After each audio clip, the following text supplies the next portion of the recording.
California, Oklahoma, Iowa, Ohio, North Carolina, Virginia, and Florida. This is League One NCAA football.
This is League One NCAA football.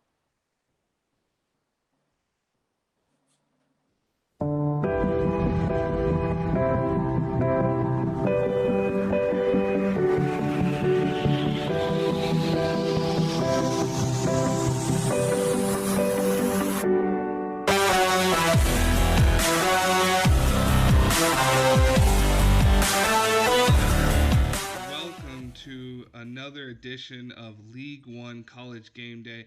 I am Coach Storm coming to you here live as we get ready to head off into the bowl week of our 15th season.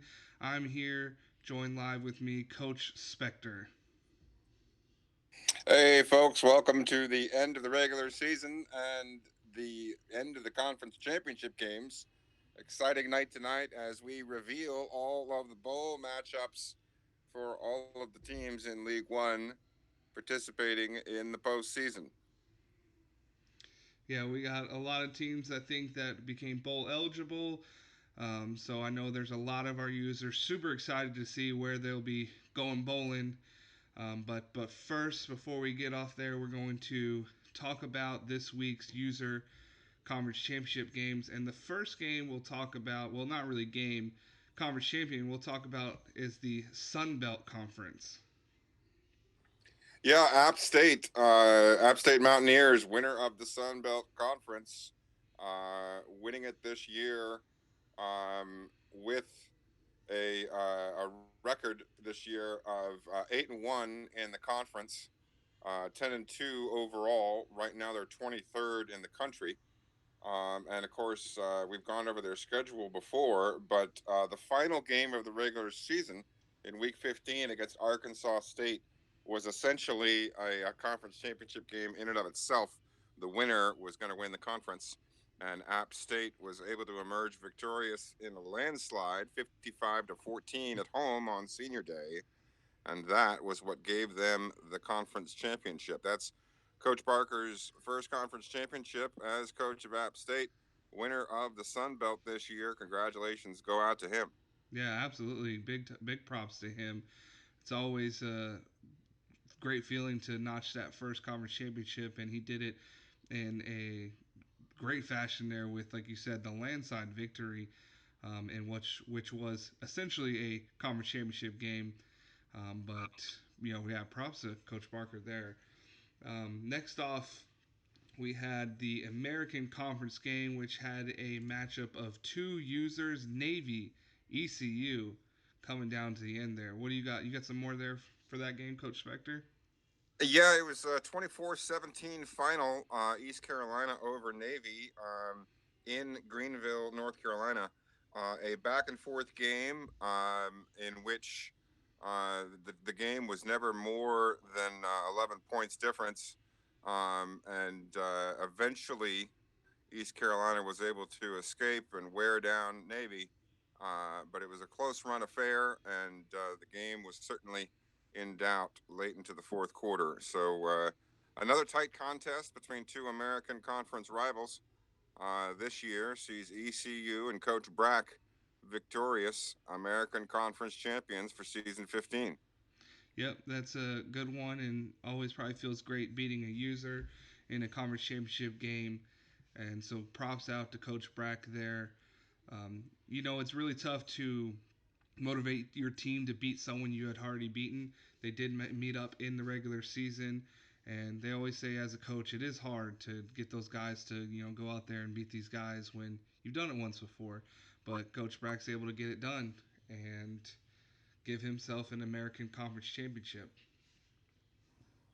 Now, the next one, a little bit close to heart for me, another rematch game, as this is actually not the only conference championship we had season matches and then a rematch in the conference championship. Mountain West Conference Championship between the team I coach, Fresno State, and number 10 ranked Air Force. Yeah, number 10 Air Force squeaked by in the earlier season game in Fresno, California. This one took place in Colorado Springs as the Falcons, as winners of the Mountain Division, had the superior conference record and won hosting rights. Coach, you were involved in that game. Tell us how it went down.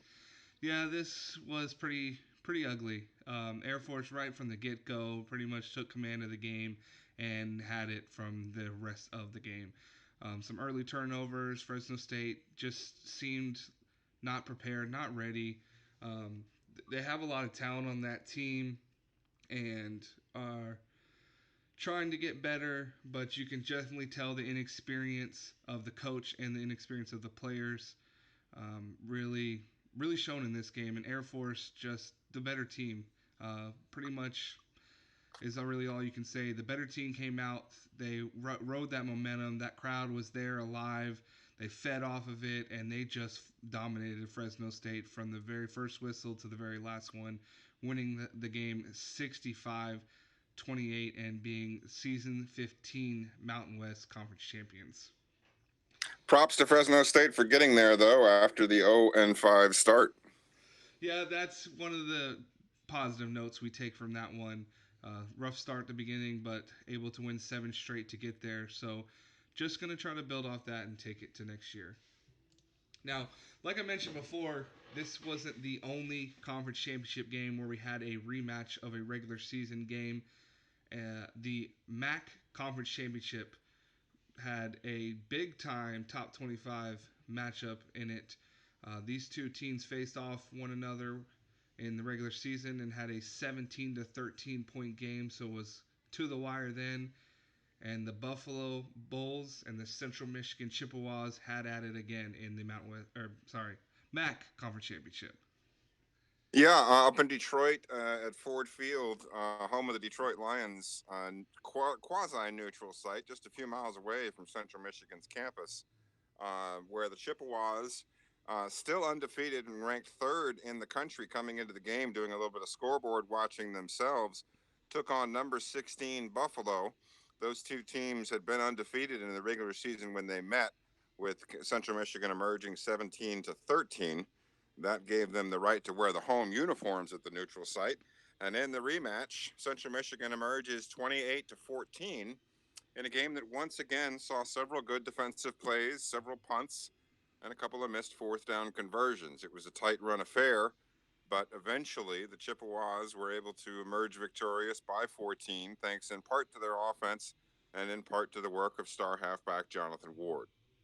Yeah, and the Chippewas are going to definitely need to continue to ride off of Ward, one of our Heisman finalists, to help them because I believe they should definitely see themselves in a BCS Bowl. Northwestern, I believe, won their conference championship game. I think during somebody's game we saw them win that one. So it's going to be tough to see if these guys can get a push over Northwestern or Syracuse in the national title. But these guys, 100%, have definitely earned themselves a BCS bowl bid, and they're going to need to ride Ward into that game and continue to just ride that horse and and help lead them to more victories. They did their part. We'll see how it all plays out. Yes, absolutely. They did all they could, and just really needed some other help. And I don't know if they got enough, but like you said, they did all they could. Now, next conference championship game we had was the Pac-12 Conference Championship. That was really on paper really lopsided affair as the number 5 Washington Huskies took on USC. Yeah, the Huskies coming into this game ranked fifth with only one loss, sporting an 11-1 record and undefeated in the conference. Meanwhile, the Trojans of USC, winners of that moribund Pac 12 South Division this year, where no team had a winning record in conference, they emerged winners of a four-way tie, with all four teams being 4-5 in the Pac 12. You don't Never, see that very often either. no, it's pretty rare. Nevertheless, USC was there and they came to play. This was a game that was 24-17 in the regular season matchup, and it was the identical score with the identical teams 10 or 11 weeks later on in the year. Washington was able to use a stout defense and a punishing ground game to emerge with the 24-17 win. Washington ranked fifth, coached by Coach Sweetest Coin, now 12-1, and in fifth place, potentially waiting to see what the bowl announcements are and who they may be matched up against. They know they're going to the Rose Bowl as winners of the Pac-12, the granddaddy of them all. So their bowl position well and truly locked up, just awaiting their opponent. Yeah, and then that could be a slot that you could see Central Michigan slide into because they'll most likely take an at-large bid, being in a non-power five school in their conference championship, not having a BCS automatic bid into one of those bowls. So that we could possibly see that, but we'll have to wait and see when we have the reveal. But Yeah, I could see number three Central Michigan. I could also see an outlier, possibly a top 10 New Mexico team. yeah, absolutely. Having been beaten by Air Force and not making the conference championship game, that could almost be to their benefit, maybe, because they didn't risk losing. Even though Air Force kind of handled Fresno State, New Mexico could have done the same thing, but not playing also makes sure that you don't lose. So being, I believe they're in the number 6 team right now, gives them a pretty good shot at possibly having that. But I wanted to mention, just like you said, Washington winning that game off their defense. Pretty much did that all year long. Their defense really took command of a lot of games and helped them pretty much all season long. And like they always, the saying that everybody likes to say, defense wins championships, and it's definitely true with this Washington Huskies team. Now, the last conference championship we had a user in was the ACC championship game by our own Coach Spector of the Syracuse Orange. And the final score, not so close. And, Coach, you can go ahead and let us know how that one played out. Well, we were faced off against number 8 Virginia, UVA, coming into the game sporting an 11-1 record, and also having an outstanding season in their own right. And coming into the game, didn't know exactly what kind of Virginia we were going to get. But as it turns out, the Syracuse defense showed up for the entire first half, and the defense, along with punt returner Michael Schumacher, was able to get a 28-0 lead at the half on the back of two punt returns for touchdowns by Schumacher, a special 10 minutes of game action. He got one right at the end of the first quarter and one right at the beginning of the second quarter to really put that game out of reach. And then eventually, Virginia did score, but Syracuse just had too much in the tank and came away with a 63-14 victory, getting a couple of touchdowns late, possibly providing them a little bit of cushion, a little bit of insurance as we go into the unknown of who will make the BCS national championship game. Yeah, absolutely. These guys knew that if they wanted to make sure that they were going to get their ticket into the BCS National Championship, they needed to do it in winning big to just have all the voters and the polls just think there's no way we can keep these guys out.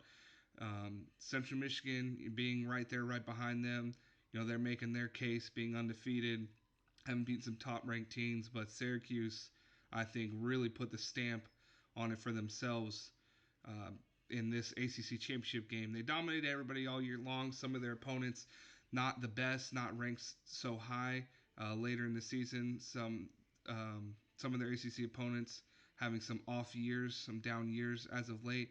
But this is an eighth ranked Virginia team that has lost once all season long, and Syracuse just dominated them. So I think they really asserted themselves to let everybody in the nation know that we're coming for a national title, and there's no way you can keep us out.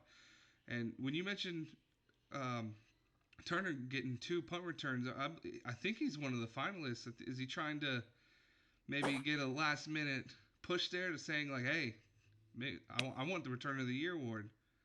Well, he already had more touchdowns returning than his competitor. Unfortunately, his competitor has a heck of a lot more kickoff returns. Uh, he's got over 2,000 yards, and it may be that the yards are just too much to overcome. Of course, Syracuse's kickoff return man doesn't get as many opportunities as long as that defense is playing well. Yeah, that is true. And when we looked at the numbers, because I know the leading returner was on the Hawaii team, and their defense didn't play nearly as well as the Syracuse defense, so a lot more kickoff returns. So that might have been to that returner's benefit that he's Well, getting not a to little take bit anything more. away from Hawaii's, I know their coach is an excellent special teams coach, Oh yes, and traditionally has a contender for the best return man. That's a fine coached special teams unit out there in Honolulu. yeah, absolutely. So that's it for all our users in the conference championship games. It was a great regular season, and we had a great conference championship week. I know our users are excited to see where they will finish, or where they'll get to go bowling this year. But before we get into our spin, before we get into that, to all the reveal of the bowls and all those kind of things, each week, starting in week 10, we did start this a little bit late in the season. We sent out a poll to all our coaches, and we asked them to submit picks for all our user games. So we'd give them the spread of every single user game, and they would pick the winners of each one of their games. And we've compiled up our final rankings of the user picks. So it's based off of the percentages um, correct, or the percent of correct picks they had through all the picks they did, because we had some coaches maybe been a little bit busy and they just weren't able to submit their picks in time, or they submitted half the weeks because some games were played already. But the final result is up there on the board. Our winner, or the first place, goes to Chase. He had picked 90% correct throughout the entire, well, since week 10. Yeah, Chase picking the games correctly. I believe he was something silly like 36-4 on the season in his picks, and he wins the turducken for winning the pick challenge for the regular season and conference championship. We've got one more week. I'm not sure if anybody can catch him. He'd have to have a really horrific bowl week to lose out on the title for that this year. Yeah, absolutely. He's done very, very well Probably gone with his gut on a lot of his picks. And what's crazy for me too is actually the besides week 15 because we only had two user games. So the week 14 where we had a pretty big slate of user games, he had two incorrect picks that week. So, like you said, he was 36-4 on the entire or since week 10, and two of them came from week 14. So he's been pretty good week in and week out on those picks. Pretty good knowledge there. If you want to get some pointers or tips, you might need to go pick his brain. Yeah, he seems to have his finger on the pulse of the league. Yeah, absolutely, absolutely. So we're going to keep that up and spend the league into the next week, and that is going to reveal all of our bowl matchups. That will reveal all of our award winners, and really give us an insight into the final chapter of this season and what it's going to look like. How'd you feel about your picks this year, Coach? I felt pretty good about him. I thought I would had better standing than I did initially, and then when I went through the percent, it's really actually not that bad. I mean, picking 82.5 right most time is pretty good. I want to use another word there, but I will not. But I thought it was pretty good, and then I realized that a few of the other coaches did just a little bit better than me. So, but really, yeah, overall, pretty happy. There's a few games that I got wrong that I was 50-50 on, and had I gone the other way, could have looked a little bit better. But yeah, I'm pretty happy with how my picks went. What about you? Yeah, well, we got Chase up there at 90%, and then second through sixth is all inside of 3 percentage points. There's only 2.8 percentage points difference between second and sixth, so kind of a clump there. And finished third, just 0.3% behind Joel for second. Or actually ranked third because we still got one more week. I'd like to think that maybe I still have a chance to finish in first for the year. But right now, happy to podium, clinging to a 0.4% lead over King, and coaches around the league are going to have opportunities here in bowl weeks. There's going to be some tricky bowl matchups. These games might be a little bit harder to pick.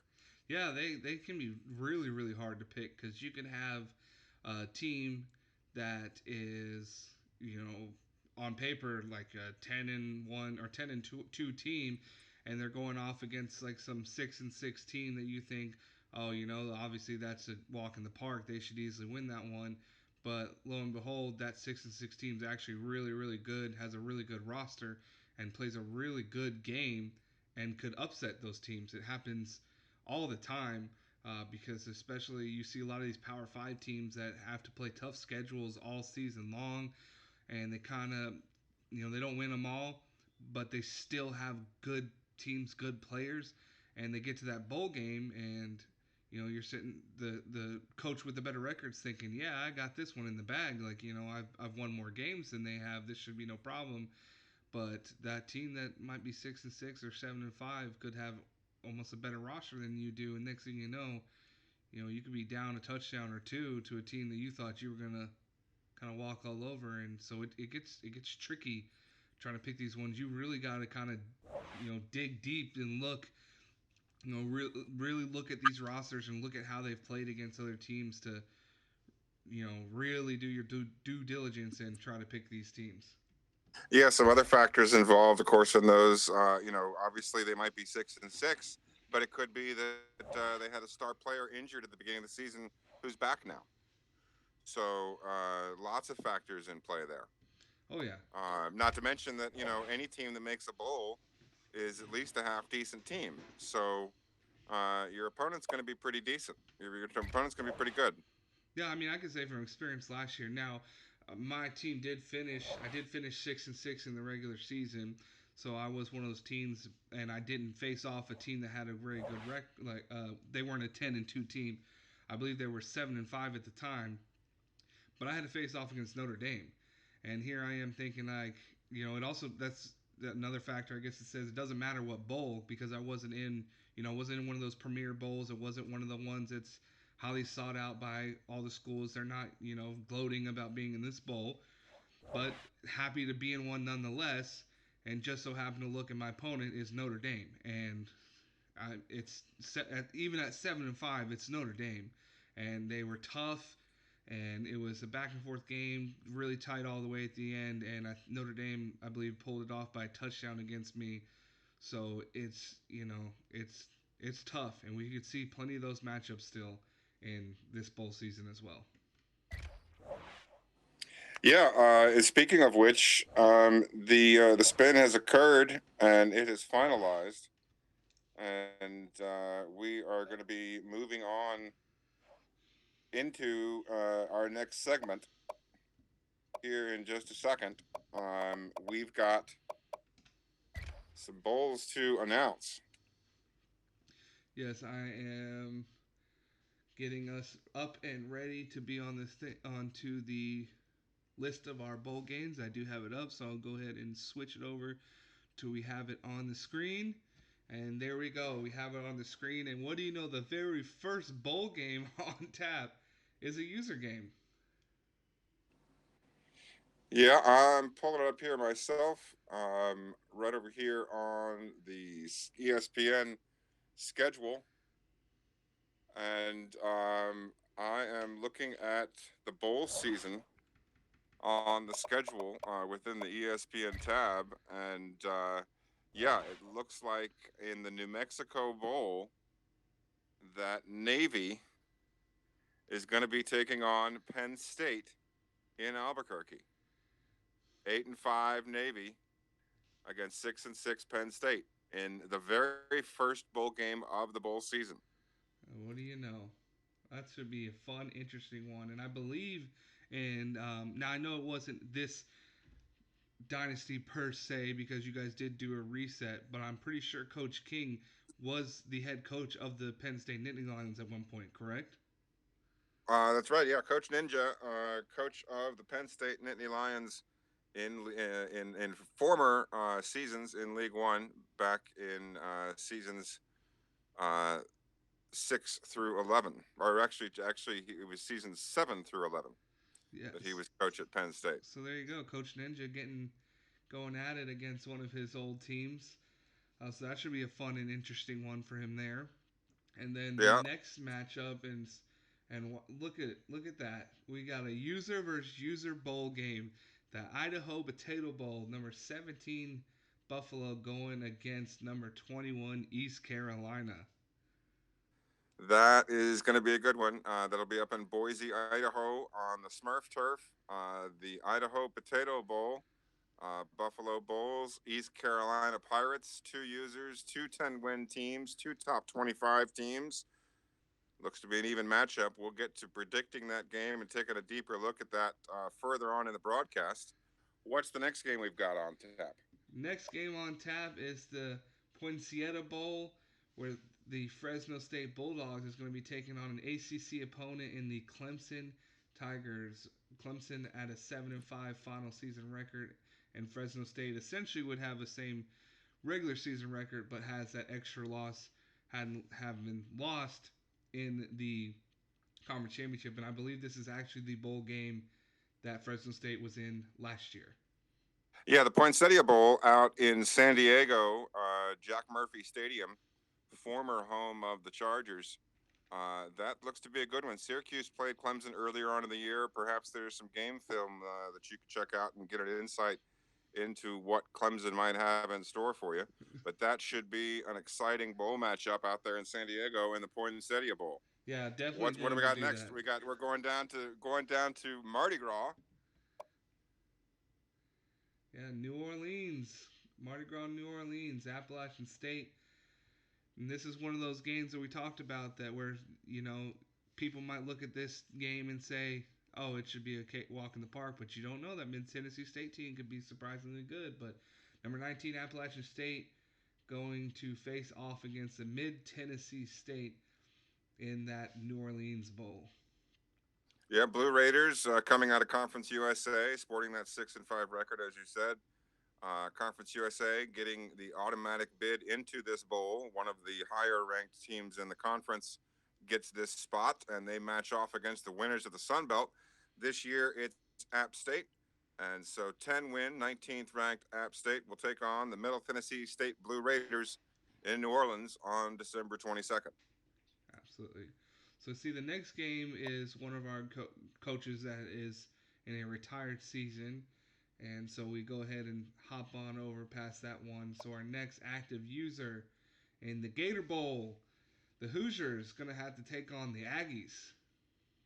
Texas A&M and Indiana. We've got a couple of major conference Power Five, 6-6 teams. Each team going 6-6 in a very difficult conference in the SEC and the Big Ten, respectively. The Gator Bowl in Jacksonville, Florida, going to be a good one. It's a January 1st game. You know, Indiana desperately wanted to play a New Year's Day bowl game, and they've got it. They earned it by going 6-3 in the Big Ten.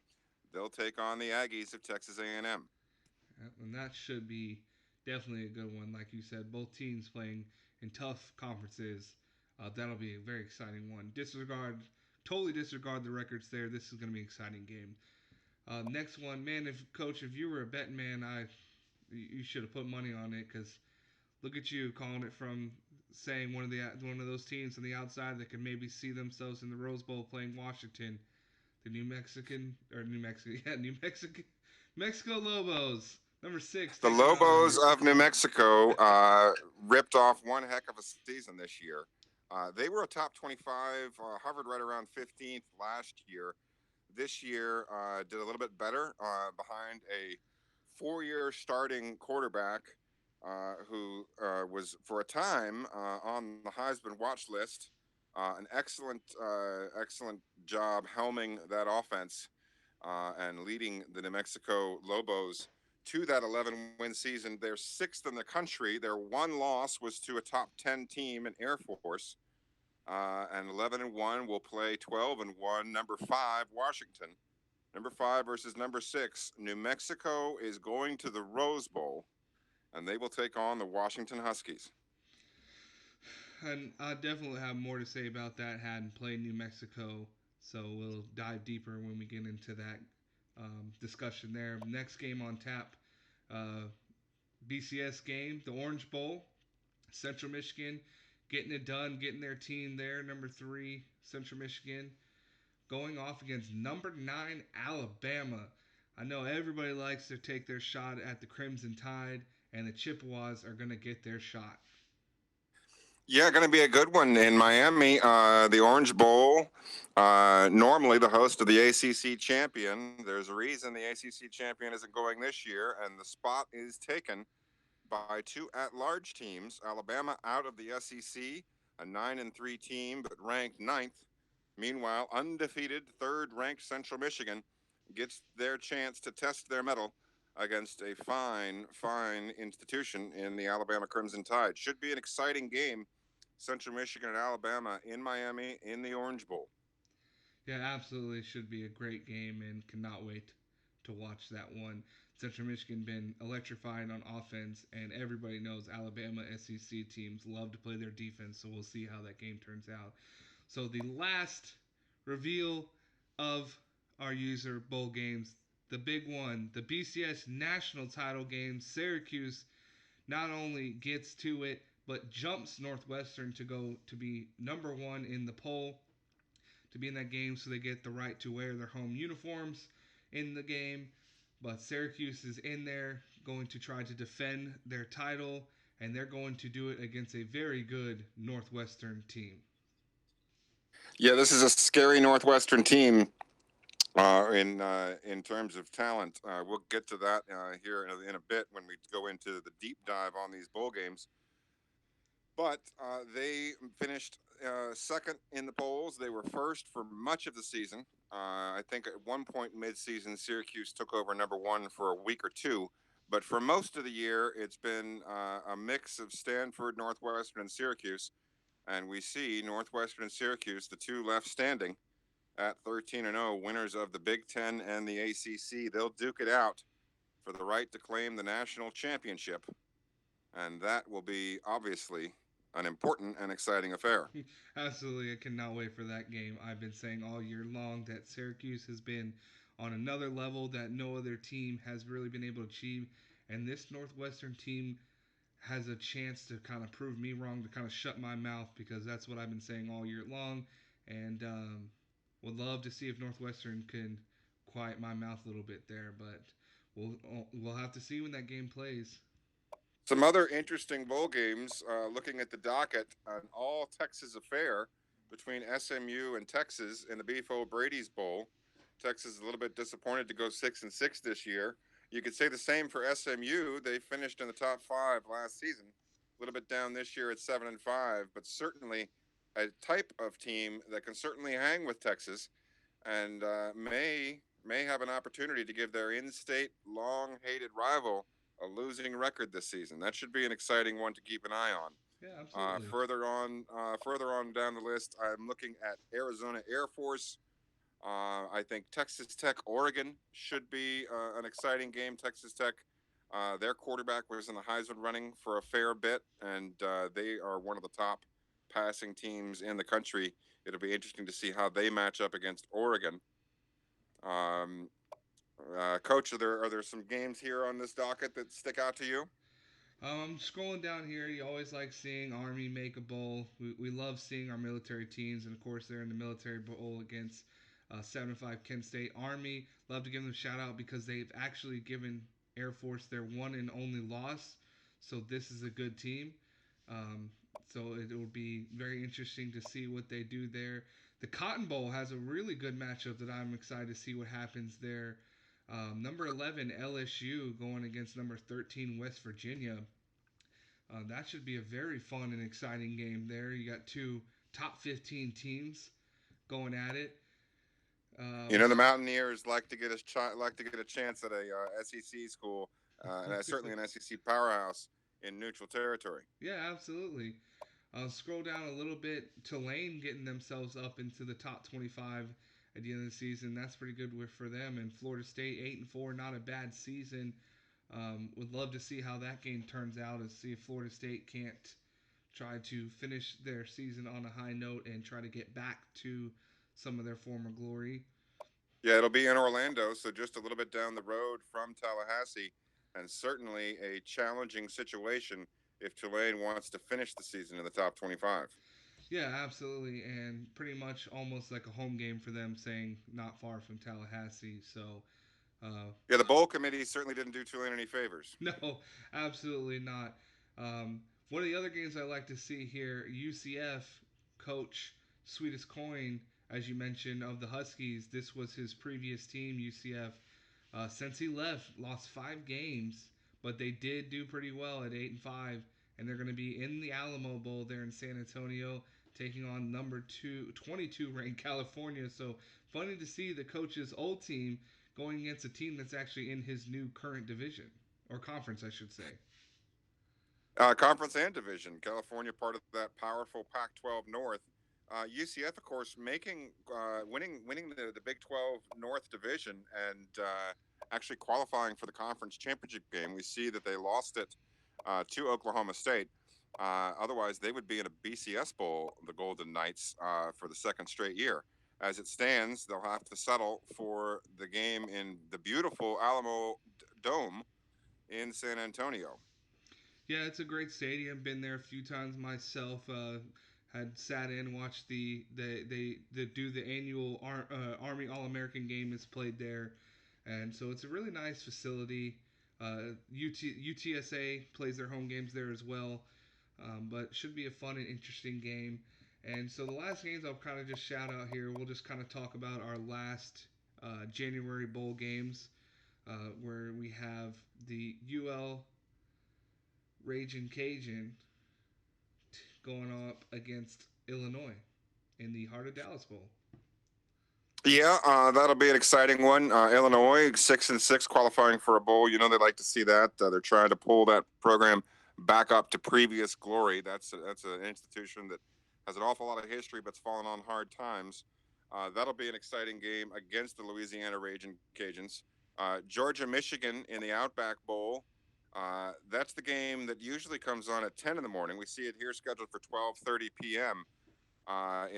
Oftentimes the Outback Bowl comes on at 10 a.m. on January 1st. It's the first game of January 1st, and at 10 a.m. it's the game that nobody sees because of New Year's Eve festivities. Yeah, yeah. Uh, People still sleeping in most time, but I can tell you, man, the Outback Bowl past few years has actually been really good games, and if you know people would almost consider if you stay up late, that's fine, but you might want to set an alarm and get up and watch these games. Yeah, it's a Big Ten SEC matchup traditionally. Two winning teams in those conferences, clearly battle tested. And in this case, it is the two teams that qualified for and then lost their conference championships. Georgia was in the top 25, in fact, 12th at 8-4. But the loss in the SEC championship game knocks them out of the polls, and they will play the runner-up of the Big Ten, Michigan, who also at 8-4 was ranked last week going into the conference championship games. So both of these teams hovering on the outside of the top 25 looking in, and you would expect that a win here will see them finish the season ranked. Should be a lot to play for there in Tampa. Yes, absolutely. And the next game we have number 24 ranked Florida going against 15th ranked Ohio State, and you gotta love this one. You gotta love the storyline here. Florida going up against their old coach Urban Meyer. Yeah, it's the matchup of coach who has coached for both teams. Obviously, that storyline. He's no longer at Ohio State, and he's certainly. I believe his avatar is still the coach of these Buckeyes. So all warm hearts will be pulling for the Florida Gators in this one. Oh, absolutely. Go Gators in this one. Only time I'll ever say go Gators, but go get it done. And the Sugar Bowl, a pretty good Yeah, matchup BCS there. Bowl. BCS Bowl. It always matches up the winner of the Big 12 with the winner of the SEC. 9-4 Oklahoma State at 23rd in the polls. They moved up into the polls with that win over UCF and the conference championship. You almost feel like maybe the voters felt like the winner of the Big 12 couldn't possibly be unranked. Although Oklahoma State has a quality program at this point in time, led by Mike Gundy, an excellent coach there. They are 9-4. They will take on the number 4, 12-1 Auburn Tigers, champions of the SEC this season. Auburn knocking off Georgia in the SEC championship game and ranked fourth in the polls. A scary sight, a 12-win Auburn team. That's going to be an exciting one as well. Oklahoma State, Auburn, going to be one I'm going to be personally watching on the scoreboard with great interest. Oh yeah, absolutely. That is definitely one I'll be looking forward to as well. And I'm gonna have to try to catch it in. Well, probably there's a few users, but definitely could probably see the results in your saying you're in the national title game. I won't be seeing too many scores in my own game since I'm playing a little bit earlier in the bowl season. But when our other users broadcast, should definitely see some score tickers down there. So yes, I would love to see how that one turns out. And the last of the January Bowls and a BCS Bowl, the Fiesta Bowl, and OU here in this one, and they have not had a lot of success in the Fiesta Bowl. This has been one of those bowls that has really tried this team and has not been the best for the Oklahoma Sooners. Yeah, they'll be making another trip to Tempe and hoping to get the monkey off their back. They'll be doing it against one of the finest rosters in the country this season. The Stanford Cardinal finished 10-2. One of those losses to user Washington, coached by his coach Sweetest Coin. And that Stanford team is a scary sight. One that, if I am Central Michigan, I am happy to avoid. Although Alabama as a runner-up prize, not exactly a treat either. But Stanford certainly a team that I wanted no part of this year. Yeah, this that team is just from head to toe. Every single position is just completely stacked on both sides of the ball. Very senior heavy team, so they really had to go all in. We'll have to see how the recruiting has turned out, but that roster right now, it is one of the scariest teams.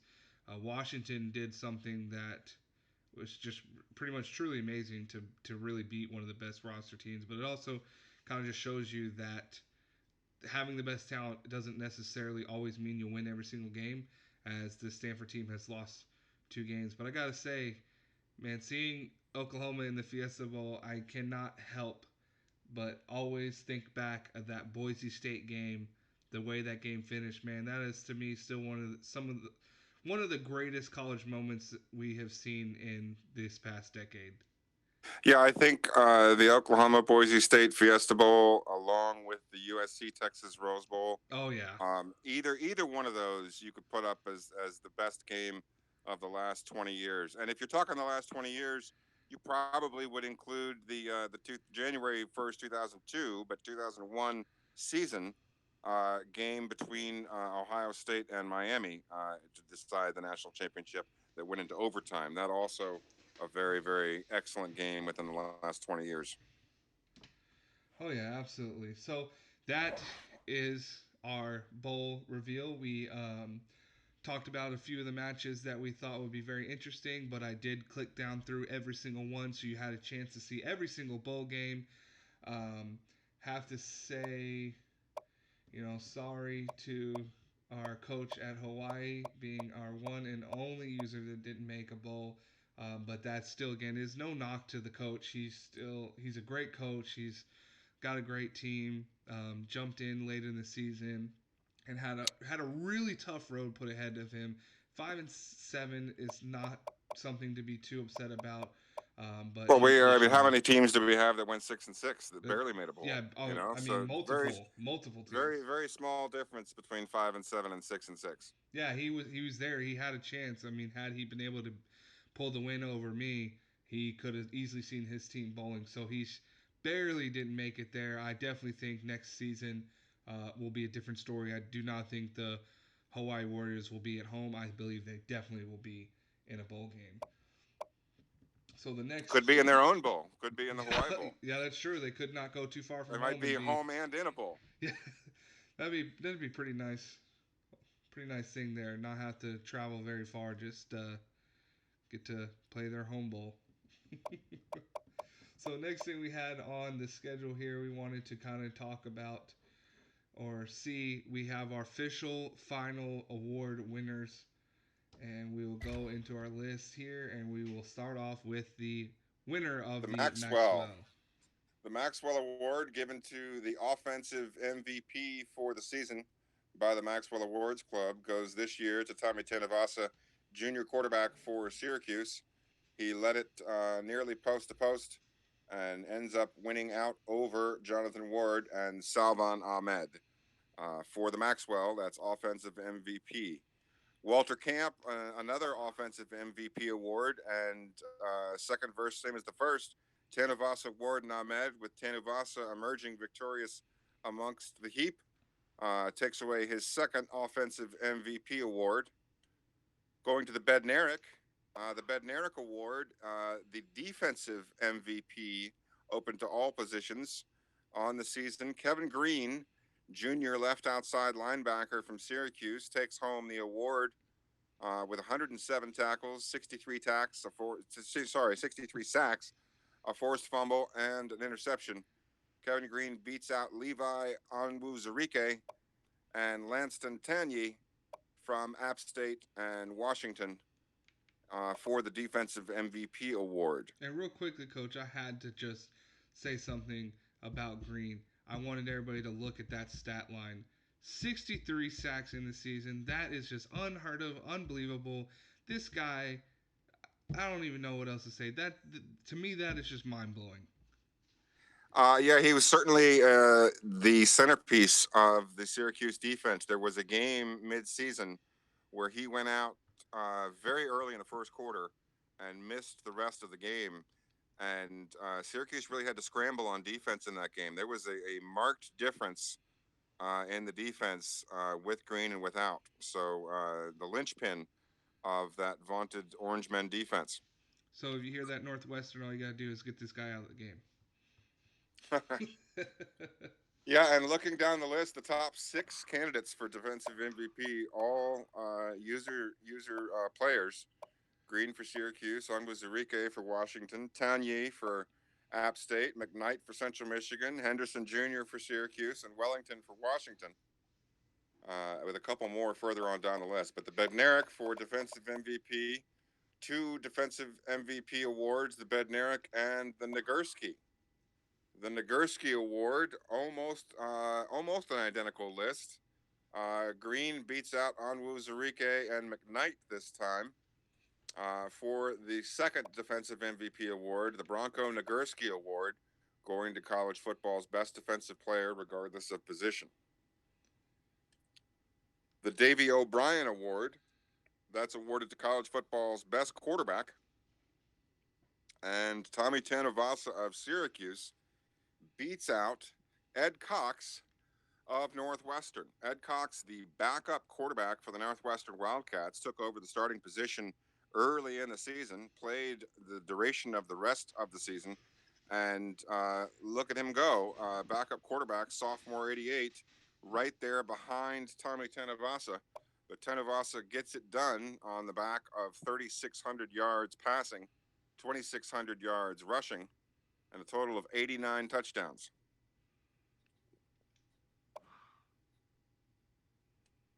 Going on to the Doak Walker Award. This is given annually to college football's best halfback or fullback, best running back. And this year, three users went neck and neck all year long.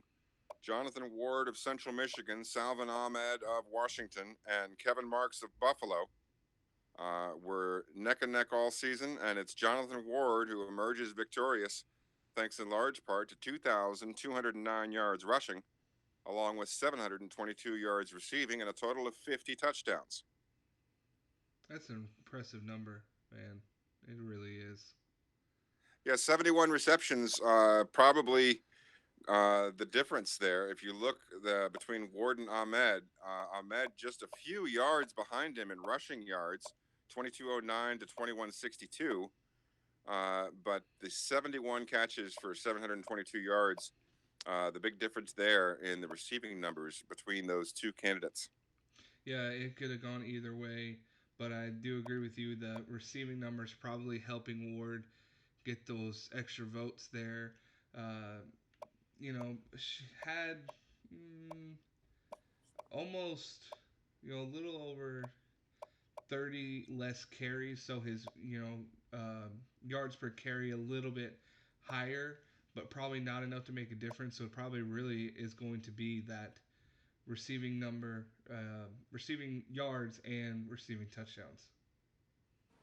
Speaking of receiving, going on to the Bolitnikoff Award, the Fred Bolitnikoff Award, awarded to college football's best receiver over the course of the season.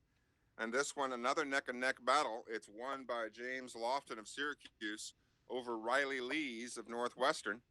Two quarterbacks, two receivers going toe to toe in the quarterback and receivers awards for this year's two national championship participants, Syracuse and Northwestern. Lofton was able to do it thanks to 98 catches for 1,429 yards with 18 touchdowns. And he also added 12 carries for 184 yards rushing. To go with those numbers, Riley Lee's 1,500 yards and 15 touchdowns coming up just a hair shy. And you got to figure possibly the difference in number of receptions along with those rushing yards, able to push Lofton past the finish line there. Yeah, I think that is what gave him the push.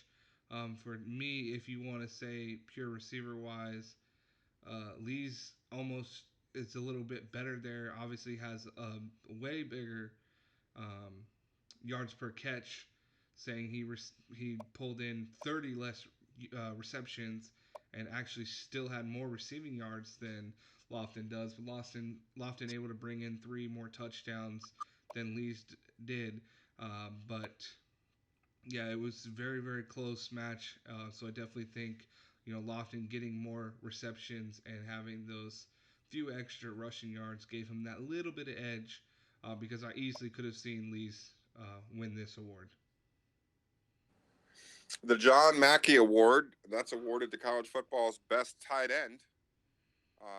And this is the first time that Coach Spector and myself has won the Mackey Award in quite a long time, maybe ever. We'll have to go look at the records on that one. But Mark Bavaro, winner of the Mackey Award this year for the Syracuse Orange. Bavaro, on the strength of 895 yards receiving and 17 touchdowns, was able to outdo Cody Mitchell, who had 80 catches for 1,100 yards and 9 touchdowns. And in addition to that, 51 carries for 260 yards rushing.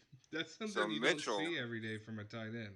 yeah, I don't know if the fullback got hurt or he wound up being the third halfback and saw game action, but somehow, some way, Cody Mitchell got on the field running the football as well as his 80 receptions from the tight end position. So that combination got him off into the lead, but Bavaro was able to catch him late on the strength of those 17 touchdowns. Yeah, I was gonna say I think really he gets this award because of those touchdowns. Because number wise, I mean, you look at Mitchell and you don't see tight ends very often get over that 1,000 yards receiving. I mean, you see a lot of receivers do it, but it is difficult in this day and age to get a tight end to get over that 1,000 receiving yards. And Mitchell did it. He just didn't bring in as many touchdowns. He has 9 there, and I think Bavaro with 17. It's really hard to give it to Mitchell when Bavaro is able to snag in that many touchdowns. The Outland Award, that's awarded annually to college football's finest offensive lineman. Any one of the three offensive line positions is eligible. This one this year won by a center, Nick Brahms from Auburn, beating out a Stanford center and Northwestern center, along with New Mexico's and Syracuse there further on down the list, with Buffalo and a second New Mexico center. New Mexico was so good on the offensive line, they were able to get two centers into the Outland running. So was Stanford. Actually, Stanford had three. No, sorry, these aren't all centers. This is the one that's open to all positions. So Stanford had their left tackle finish second, their right tackle finish eighth, and another tackle finish in 10th. Meanwhile, New Mexico's left tackle and center making the list from their offensive line. Well, that's But not surprising to Auburn, me at all. yeah, Auburn wins it. Nick Brahms, the best individual, while it looks like potentially New Mexico and Syracuse, and sorry, New Mexico and Stanford had the top offensive line units. Yeah, don't know much about Stanford as I do New Mexico, but that team is a very good running team, and you can see why. There's two of their offensive linemen were in the runnings for this award, and it's their running success due to their outstanding lineman play. Yeah, the Dave Remington Award, that's going to go to Brahms as well. Obviously, if the best offensive lineman in the country is a center, then it goes to stand that the best center in the country is going to be the same person. Nick Brahms for Auburn wins both awards. A 98 senior redshirt senior center for Auburn. They're going to be playing in the BCS Bowl against Oklahoma State, so we won't see him in action in person, but certainly a fearsome player there in the center of the trenches for the Tigers. Yeah, he's been the focal point of that offensive line, and they're the fourth ranked team, and you can probably see why. He's got command of his offensive line and did it week in and week out, and this guy is just one of the best. I definitely think that he should be someone you see probably drafted high in this upcoming draft. There's probably a lot of teams that have some offensive line needs, and I think this guy can fill some of those voids. But an interesting thing I saw here on this list is you see down in the 7, 8, 9, and 10 spot, Florida State has two centers, one behind the other, and then right behind them, Virginia Tech. That's kind of something you don't see every day. Yeah, the suspicion there would be that somebody else got hurt somewhere on the offensive line, and that second center had to fill the gap for a good chunk of the season, it looks like.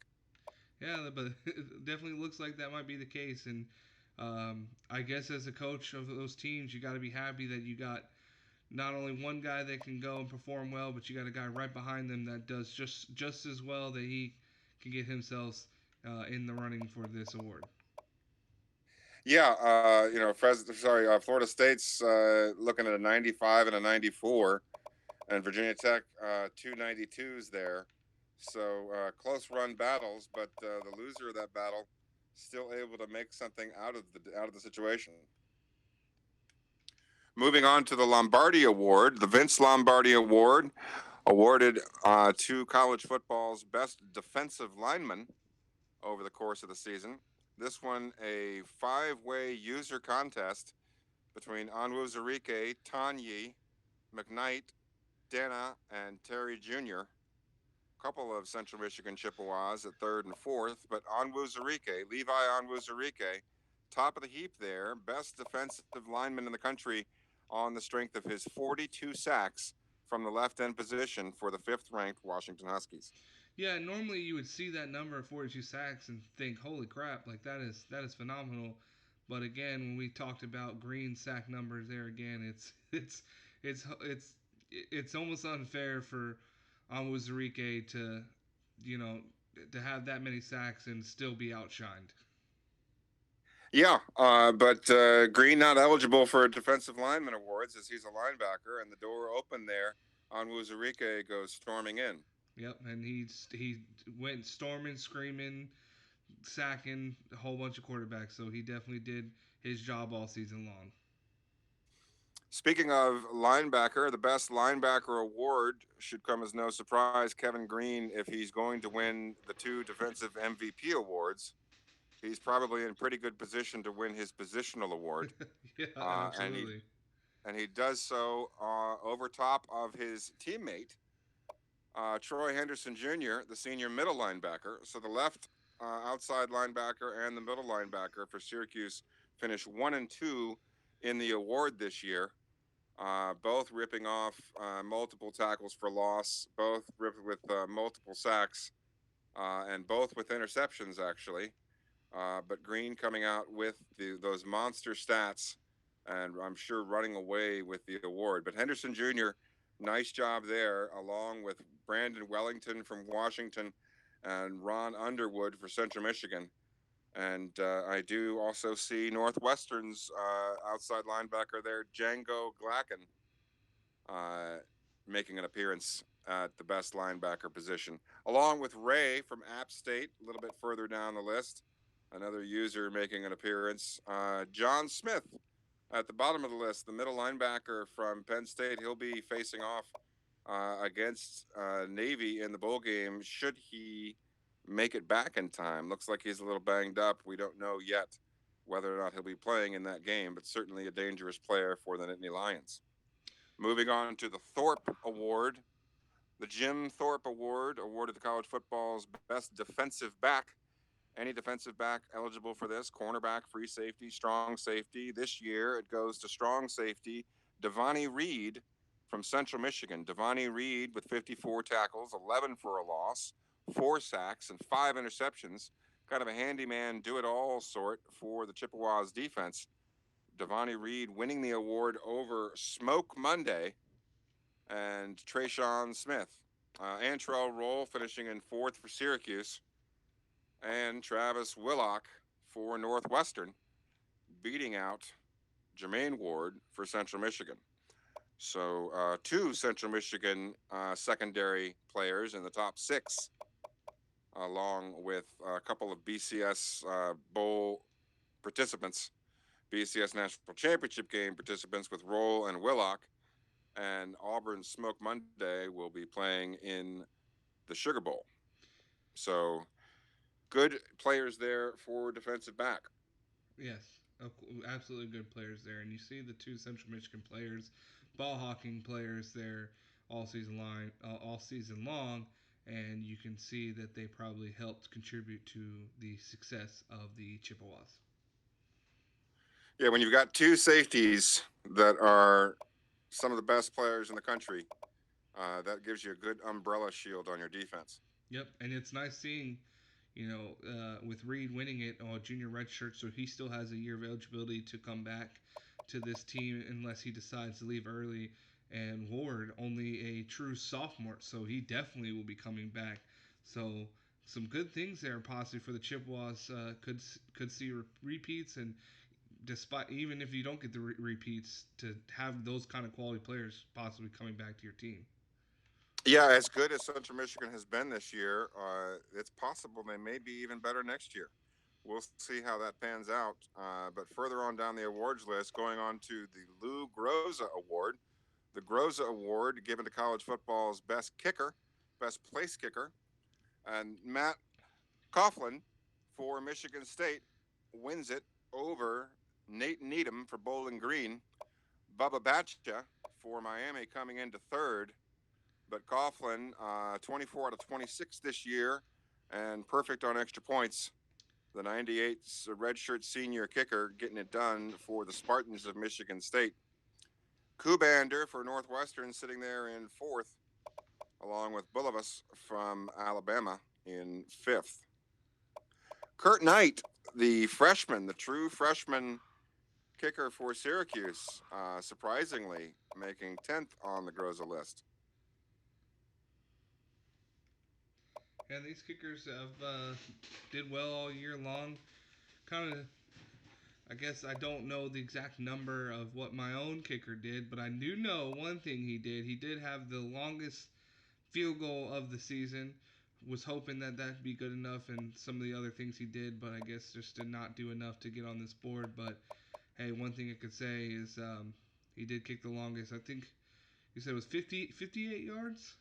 Yeah, nobody kicked it further this year. A 58-yard field goal by Fresno State's kicker was the longest kick this season Well, so beat that, far. Coughlin. Yeah, the Ray Guy Award, Ray Guy Award named after the only punter in the NFL Hall of Fame, and given annually to college football's best punter. This one going to Sterling Hoffrichter. Hoffrichter winning the Ray Guy Award in his senior season. He is a 4-year starter for Syracuse and the final starter remaining from my first season at Syracuse. The special teams player has been at Syracuse just as long as his coach, and it's nice to see him finish his career with a well-deserved award. Winning the Ray Guy Award puts a cap on a fine career for Sterling Hoffrichter. Yeah, and I just want to point out there, if you look at his stat line, 3 punts all season long, but all three inside the 20. So he might not have kicked that many, but they were all very accurate and all good punts from him. But amazing to see him win this award, and he only kicked 3 punts all season long.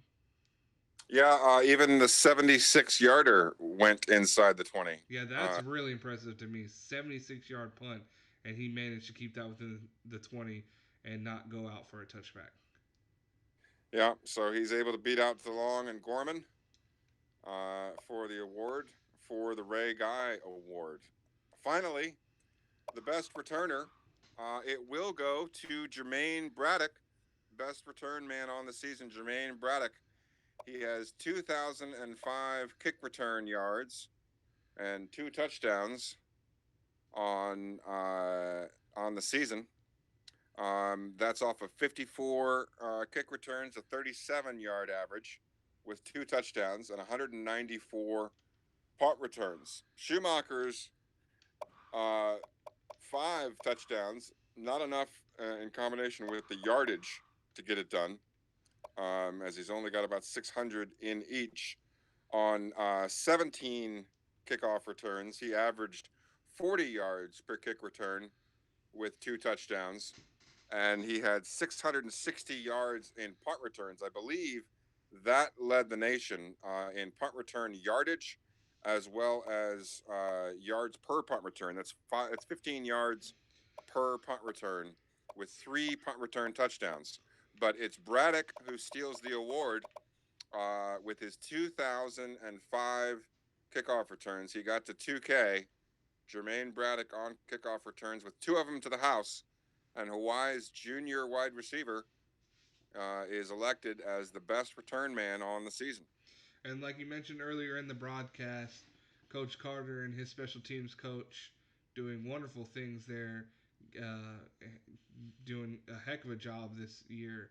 and always has his special teams playing well, no matter where he's at. So props to him getting his receiver there, and the receiver himself as well. Getting taking care of business. Despite a lot of times being down, never quitting. Not ever trying to just take the knee. This guy wanted to go for the big play every single time. Yeah, no, absolutely. You know, outstanding season by the Hawaii special teams there. And that's going to round out the awards list for the season. A lot of awards there. We've still got one more to go. That's coming up. But first, we're going to take a look. We're going to move out of the awards and hop on over to Coach Central and into job security. We'll bring up the entire NCAA and we'll sort by their current job security and take a look here at some of these jobs that may be opening. We've got two coaches who are going to be eligible for this season's coaching carousel. That's going to be Coach Brack from East Carolina, as well as Coach R. Bark, coach of the App State Mountaineers. Those two coaches have opened a window to take advantage of the coaching carousel and will potentially be looking to move on to one of these schools. Coach, looking at this list, does anything pop out at you? So when I look at this list, a lot of the times, if you're leaving your school, especially where they are now with Appalachian State, um, Sun Belt pretty much at the bottom of the barrel when it comes to conferences. So really any kind of jump would be a good one for him. Yeah, Um, you look at this season, he rips off 10 wins and winds up in the New Orleans Bowl no matter what. If you win yeah, the Sun Belt, exactly, you go to the New Orleans Bowl. You either go to the national championship undefeated or you go to the New Orleans Bowl. And if you go exactly. to the New Orleans Bowl, you're playing fourth place in Conference USA. And it's sometimes if you got a really good team, it it's you don't feel like you're really getting tested, and you feel like you definitely could be destined for more. So really any kind of move for him would be good. With Coach Brack at ECU being in the American Conference, that is a pretty prestigious conference, yet not a Power 5 team. But either way, I still would see both of these coaches probably looking at a Power 5 position. Almost any coach would really like a Power 5 position, recruiting purposes and strength of schedule, things like that, and Yeah, bowls at the if you're end. looking long term, Oh yeah. recruiting, and if you're looking at making a national championship run, you're looking at strength of schedule. So yeah, Power Five really the ideal place to set up camp if possible. So the first Power Five school you see there, which should probably definitely have an opening, is Vanderbilt. Jim Chaney, I believe he was actually at one point the offense coordinator. I think that was the offense coordinator of Georgia at one point, if I'm not mistaken. And is Well, regardless, he's going to be in a new position yeah, again soon. yeah, he will be. So this is one of the positions I think that you could see one of our user coaches heading, especially being in the SEC. Everybody knows of the prestige that comes with being a part of the SEC. It has been in the past few years very dominant in the college football world. So any SEC job always looks very attractive to really any coach. Excellent academics as well. That's another category that they're going to have good letter grades in when you start looking at recruiting. Oh yeah, especially for all sorts of things. And Vandy is a very academic, prestigious school. They don't let just anybody into their school. They do have very high standards. Not being a state university, being one of the private universities, so that's a little bit tougher to get into there. But so definitely can help with recruiting. You also see Purdue on the board. That is an interesting job. I know we've had few of our user coaches have been there before and has had some issues. So maybe some teams a little nervous to take. I know Coach Brack maybe not in this dynasty or in this league has been was at Purdue, but he has been there before in a different one, and went 1 year and left. So he might be that might be a hesitant role for him, but and as well for Coach Arbark has been there as well and had a what you said a 0-12 season. So both coaches might be a little hesitant at the Purdue opening if that comes offered to them. Yeah, that's true. Nevertheless, if Purdue comes calling, they're gonna pause and think about it.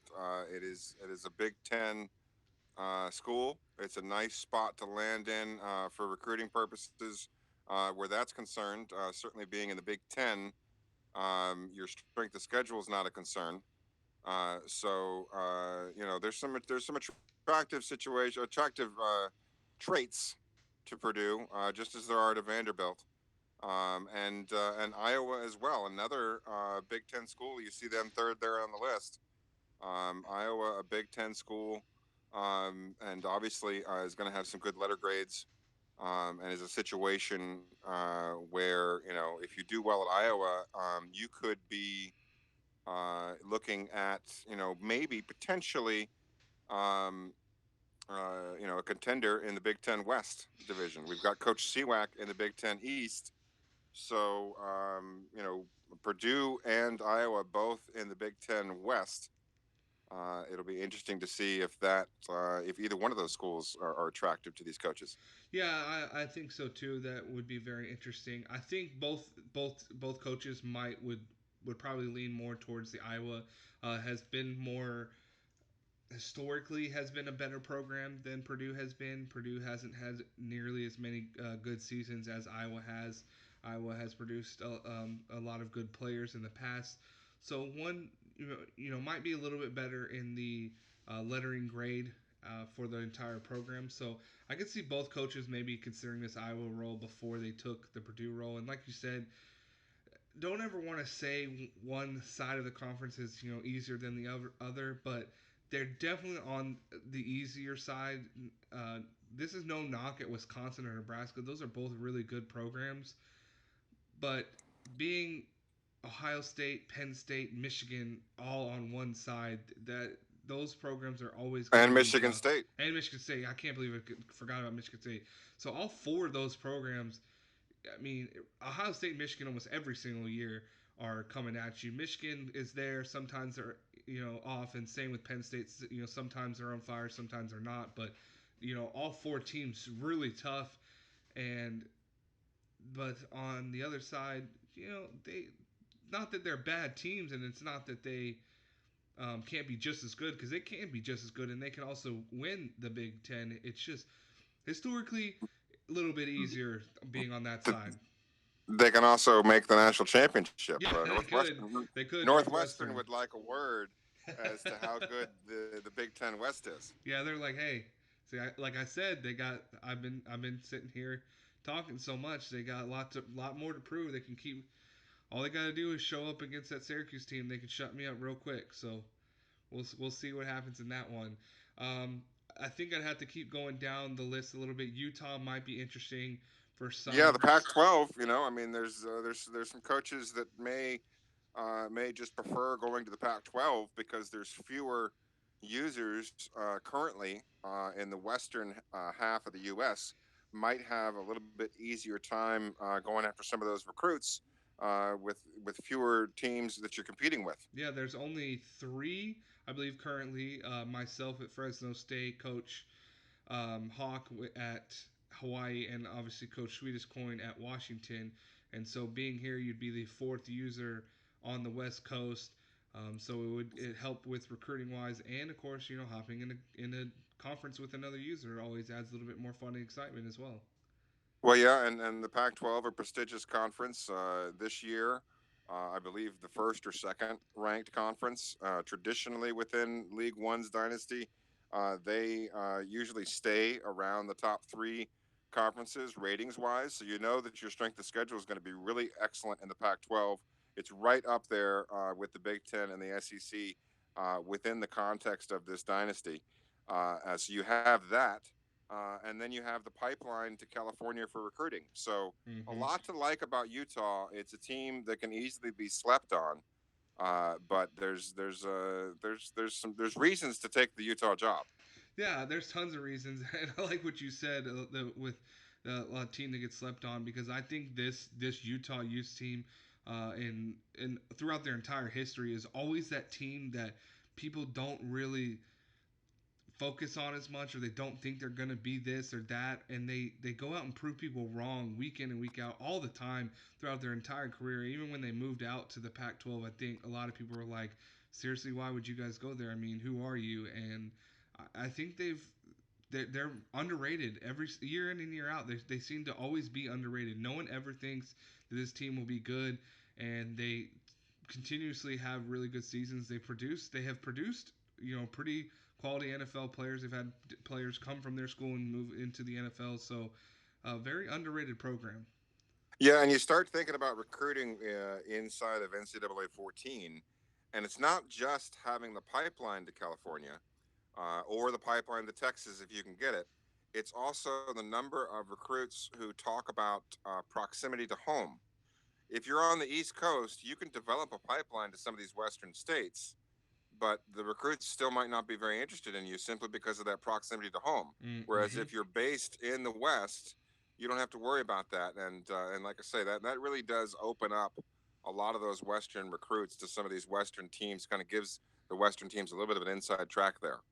Yeah, so that might be one of the more attractive job offers. There's still, of course, a bunch more that we can keep going in. The last one that, because after we get through the one that I'm going to mention, it starts getting like the coaches are in the hot seat, but they're sitting in the 60s. So those guys may or may not go anywhere. It's hard to tell right now, but the last coach I see position that someone might take that's in the 50s in the hot seat, the Mississippi State job. Of course, again, SEC program. Mississippi State has been one of those prestigious schools that a lot of people would like to be the coach of to try to bring them back or to try to take them places they haven't been very often.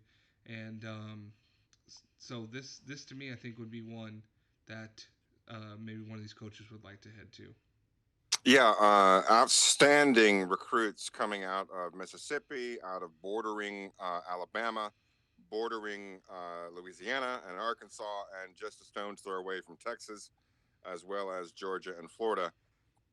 So, really, in an ideal spot geographically for recruiting throughout the Southeast, and obviously in the Southeastern Conference, you're in a position to knock off yourself some of those schools you may be competing with for recruits. So, Mississippi State's a school that is set up in a situation where, in the long term, if you're a good recruiter, you can certainly turn them into a power. But they are just like Vanderbilt, sitting on the bottom of their conference. That's why these jobs are available.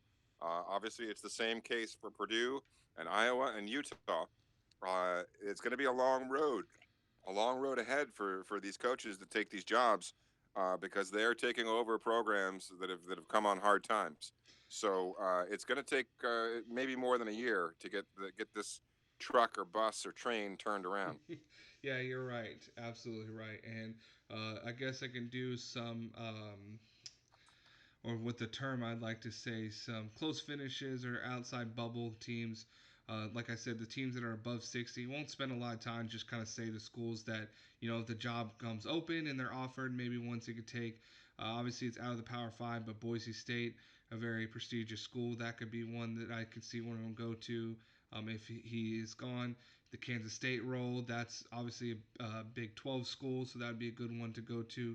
Houston, Hard to see. possibly. I can't imagine Kansas State firing Bill Snyder. I mean, I you look couldn't at that either. I think he'd have 29 to years, retire. I think he'd have to 29 retire. years at Kansas State. So when he took that job, that must have been what, like the Clinton administration? It's been a long time. Yes, it's been a very, very long time.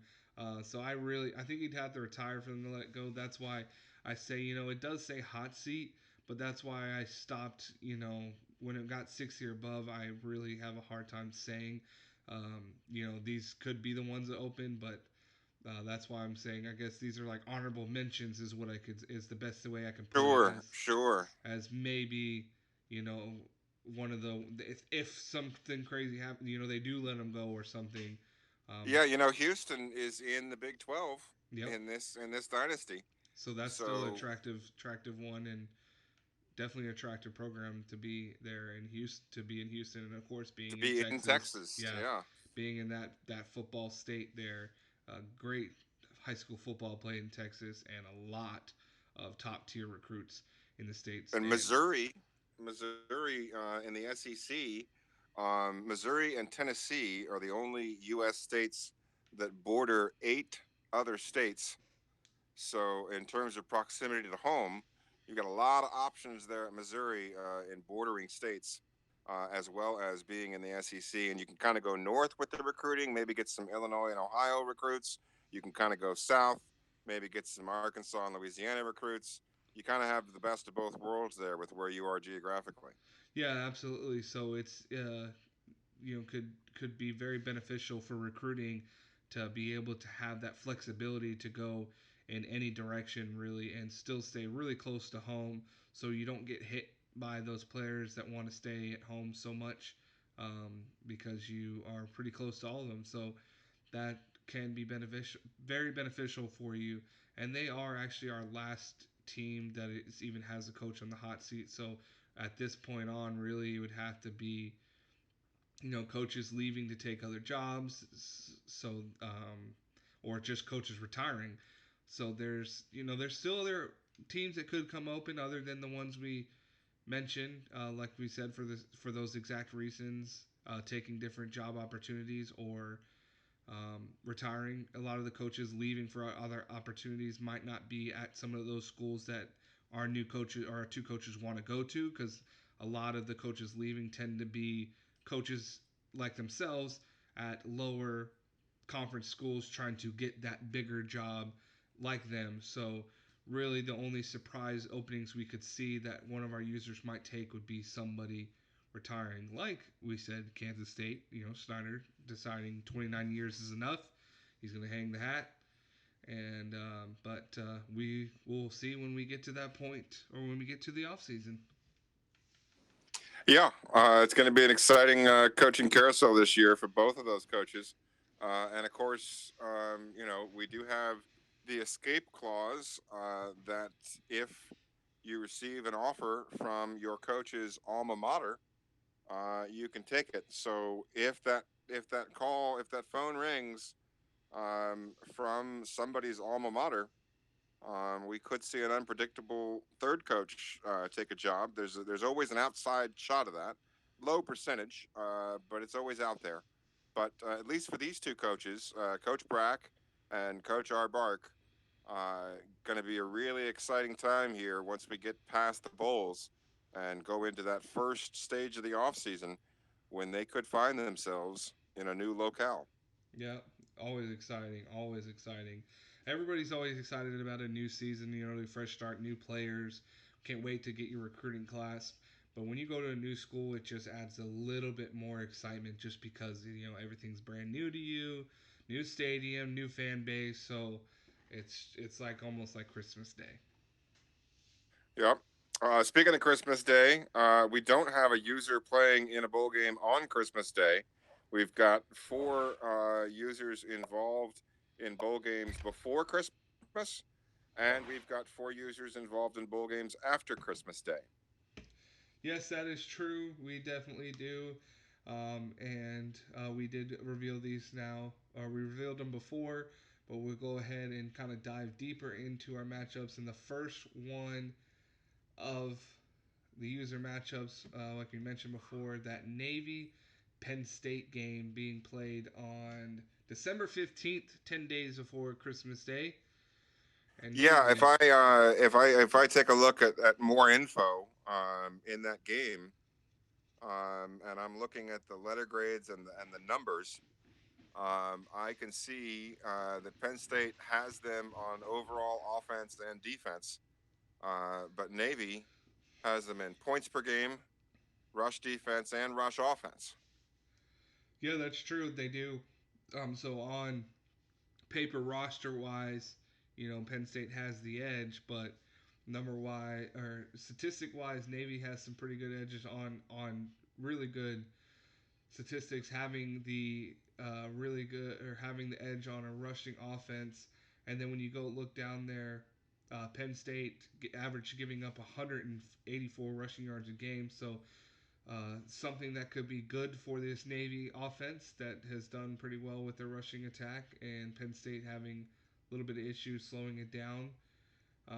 But big thing I like to see is the turnover differential, which for some reason they have it pointing to the Penn State side when really Yeah, that should be the other way it around. should be the other way around.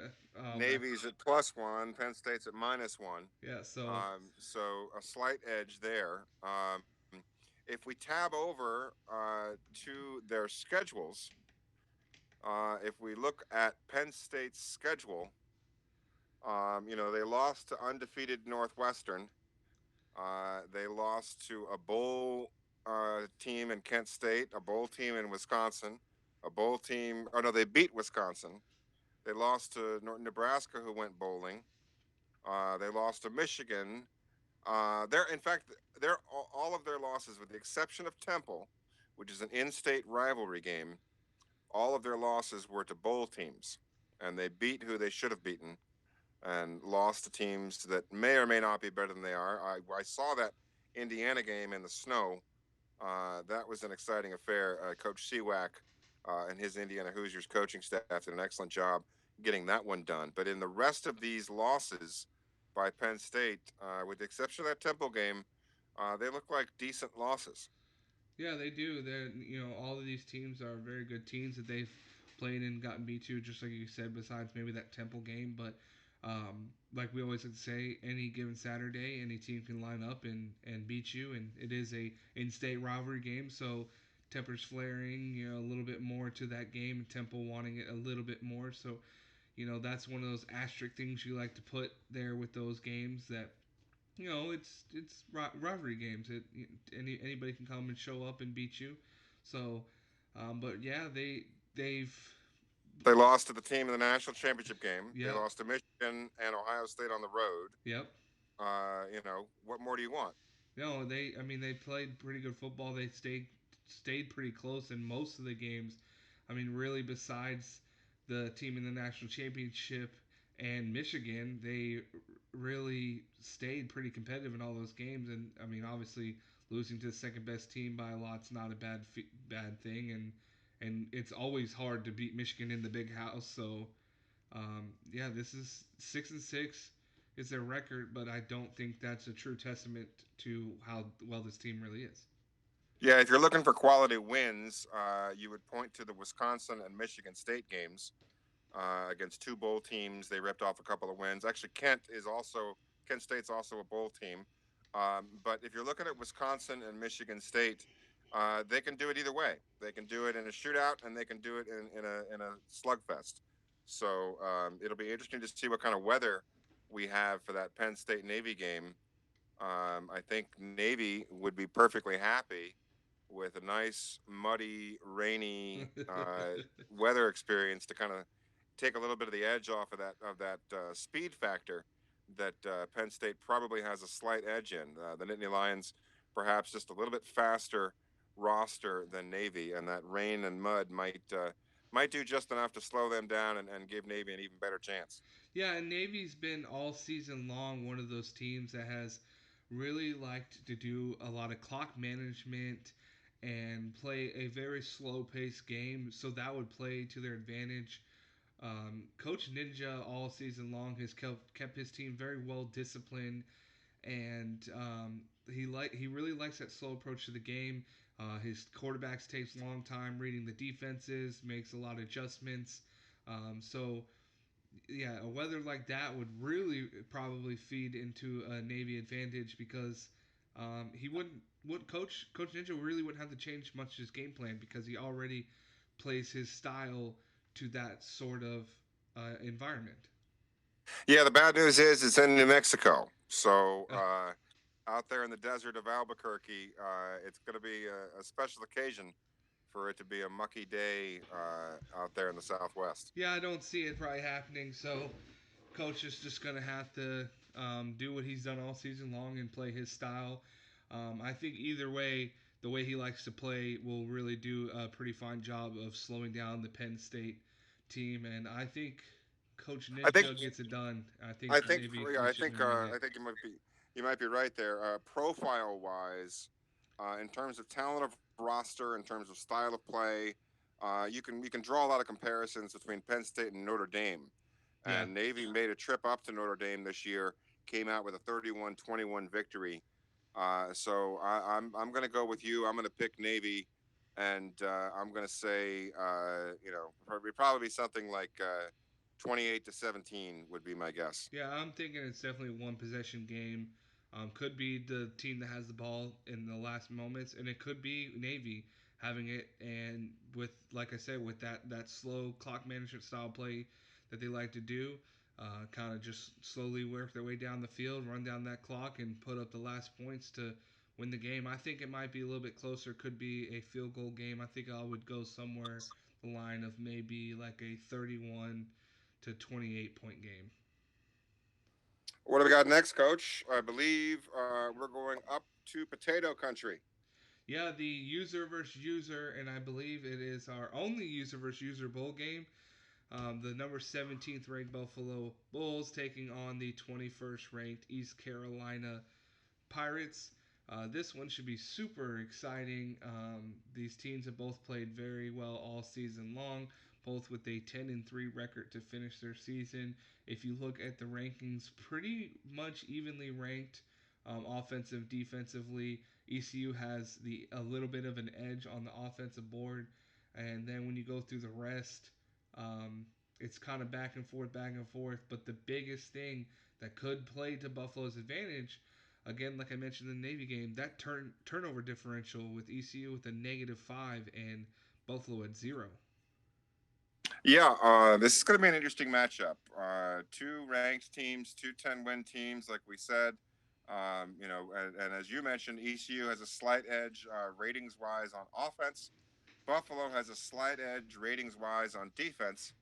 And then looking at that, where they rank throughout the year in some of those important categories, one team would rather get it done on the ground. They're 53rd in rushing and 73rd in passing. The other team would definitely like to get it done in the air. 22nd ranked passing attack for the ECU Pirates. So they have a distinguishable preference there on offense. But both teams averaging about the same number of points per game on offense, and pretty close in defensive yardage, and pretty close in rush defense in rankings. Although about 23 or 24 yards difference, 26 yards difference there in the rush defense. Pass defense, a little bit of an edge there to East Carolina, but then of course there's that turnover differential. So it's going to be a game where I think if Buffalo does not turn the ball over, they're going to have a good chance. They've got that good defense. They've got some quality players there, and I think Coach Soccer Pro definitely has a chance. He's had an excellent season this year with Buffalo. On the flip side, Coach Brack, just coming off fresh from his first conference championship in League 1 play, winners of the American Conference. He's desperate to keep that momentum going. And as one of the coaches who's potentially looking at an off-season Power Five conference job, he definitely wants to finish in the top 25 and improve his resume. So this is a game. This is a big game for both coaches for different reasons. But I think in this one, I'm going to give a slight edge to ECU. I think they probably will turn the ball over once, but I think that passing game, that 22nd ranked passing game, along with an adequate defense by ECU, is going to be enough to just kind of outgun Buffalo a little bit. I think it'll be a close game. I'll probably go something in the neighborhood of 31-24 ECU. Yeah, I'm thinking the same thing. Like you said, if Buffalo cannot turn the ball over, they have a shot. And for me, I think it's if ECU can't doesn't turn the ball over. As we've seen, they've turned it over with the -5 more times than not. So if they're able to, keep control of the ball and not turn it over so much, I think ECU definitely will win this one. To me the big thing that sticks out is they have the 22nd passing offense and Buffalo 110th ranked passing defense. So it really looks like a path for success for the Pirates. That they will be able to exploit that defense that's been exploited by a lot of other teams. But the one thing I'll give this Buffalo team, they've been in a lot of a lot of close fought games. They've been in a lot of shootouts. I think it's been about 50-50 things going their way. So this team is, they're ready to fight. They're ready to battle. I think they'll fight all the way to the end. But I just, with the same thing as you, I think ECU has a little bit of edge, having a little bit of a passing, or a little bit better pass offense, and Buffalo struggling all year long with good passing teams. I'm going to give it a little bit more score. I think this one might have a little bit more electricity. I think I'm even going to go like a 42 to 38 point game.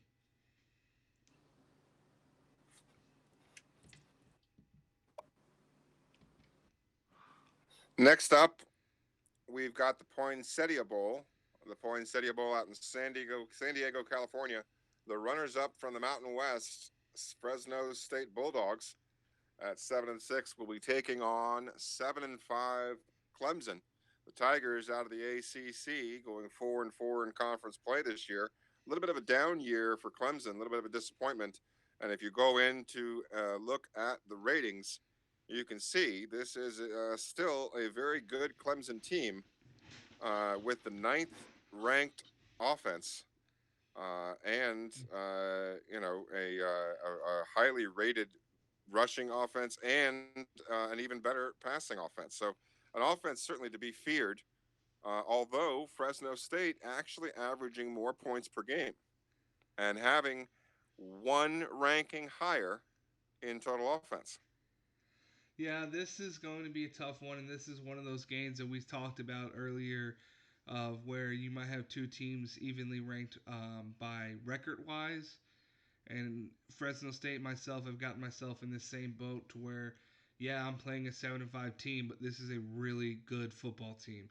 Now the records, yeah, is 7-5. They had a down year in the ACC, but if you look at that overall ranking, it's definitely more superior in offense and defense to my own at Fresno State. So this is going to be a tough game. In the past, I've had trouble with my team and being able to face these kind of teams. I've been blown out by a lot of them. But I think I have better playbooks in hand and a little bit better to where I could probably keep this one competitive. Um, I don't. I'm not going to have a pick saying it is my own game, but I can tell you that I do believe this is going to be a shootout. I definitely think you're going to see a lot of scoring, and I think you might see each team scoring in the 40s, maybe even the 50s. Yeah, if you look at Clemson's schedule, um, taking a look at how Clemson got to 7-5, they had one bad loss on the season. That was midseason at Wake Forest. They lost 41-31. I can attest that Wake Forest has an extremely good offense. So if you make a couple of mistakes on the road against a team that can put up a bunch of points, that's how you can lose a game 41-31 to a team you should beat.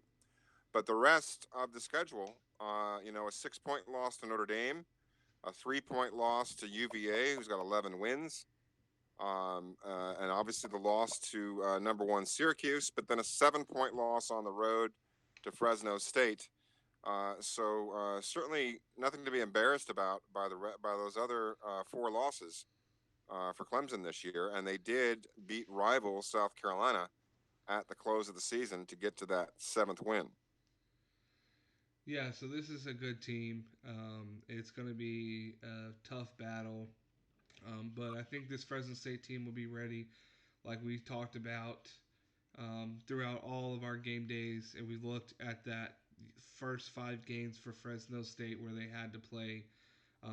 Definitely now you would probably have to say the toughest start to any of the users' regular season.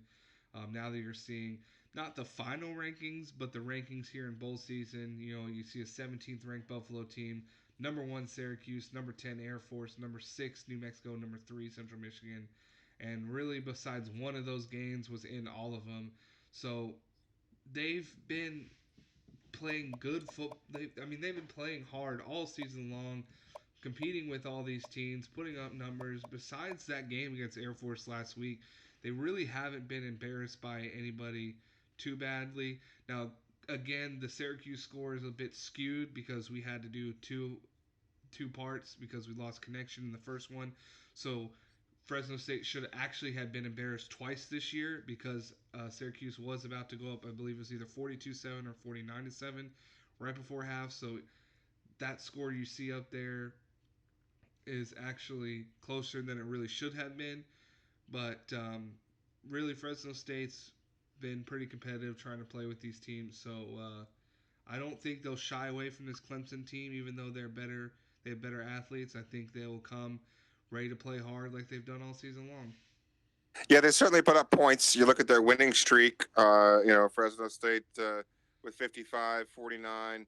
UNLV, probably the best team they played during that winning streak at 9-3, did hold them to 34, as did Nevada. And that Nevada game, as we would find out later, a little bit of a quirk in the system, little bit of a fluky game against 1-11 Nevada. They did emerge victorious, but that was that one trap game that you have every year, where you kind of get involved in a game where you think you should win by a bunch, and lo and behold, on that particular day, that particular team decides to play their best game of the year. Looking at the schedule here, Fresno State, they can certainly put up points. I think Clemson's, the fact that they're better on offense than they are on defense, probably a benefit to Fresno State. I think Fresno State would rather play a team that's good on offense than one that was just particularly nasty on defense. I think it's going to be tough, though. I mean, Clemson is got a good roster, good team. I think I don't have any problem with Fresno State putting up the necessary points to win. What I worry about is that turnover differential. Fresno State coming into the game at -9, 114th in the country on turnover differential. If they get into turnover trouble against the Clemson Tigers, they're not going to have any wiggle room. So I think it comes down to Fresno State being able to go through an entire game without any turnovers, and I just don't know if they can do that. I think I might actually pick Clemson in this one by a hair. I think it could be a game that comes down to the last possession or a last second field goal. I think Fresno State's going to put up a whale of an effort. I don't think it'll be a blowout, but I think when it's all said and done, Clemson probably wins by 3, something to the effect of 42-38 or 45-30 to 42, something like that. Yeah, and if I was a coach from the outside looking in, I would probably go the same way. Now, I would never going to doubt my team. I'm going to have my team be ready to play, and I'm going to try to come out here and play our hardest. But I definitely think you're right. Like I said, I think that this could be something that you see in the 40s, even possibly the 50s. But it will be. Again, I'm not going to pick a winner because it is my team. Of course, I'm going to say I'm going to win. But I agree. I think it's going to be whichever team has the ball last. I think is going to be the one that wins that game.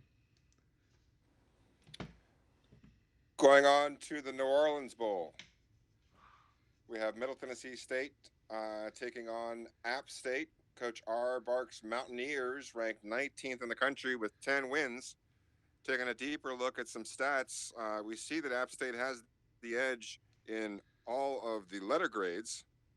They have the number 2 scoring offense in the nation, putting up 51 points per game. That would lead the country in most years. Total offense, 4th in the country. Passing offense, 4th in the country.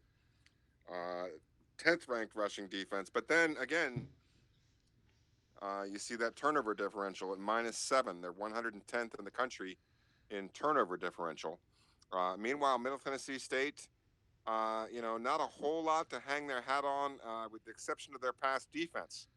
And it's interesting in that App State obviously would rather do it through the air with the number fourth ranked passing offense and the 83rd ranked rushing offense. They certainly have their favorite way to score points.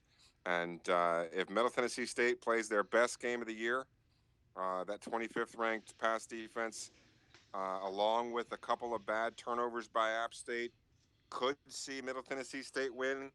I just don't think that all of those factors are going to combine myself. What do you think, Coach? Yeah, no, it's not going to happen. I mean, App State is going to have a meltdown game for me. I'm going over to their schedule to go show the Texas State game. They have to have a game like that where the quarterback has thrown multiple interceptions. I think it was something on the line of 8 interceptions in that one game. Yeah. I think that's what has to happen here. I think Appalachian State has to completely melt down. I think they have to come in here and just to completely underestimate their opponents because when looking at those numbers, this offense is just way too high powered. Mid Tennessee State has really not played anybody that's probably close to the talent. I mean, Bowling Green probably yes is close, but they have not really played anybody at the same talent that Appalachian State has.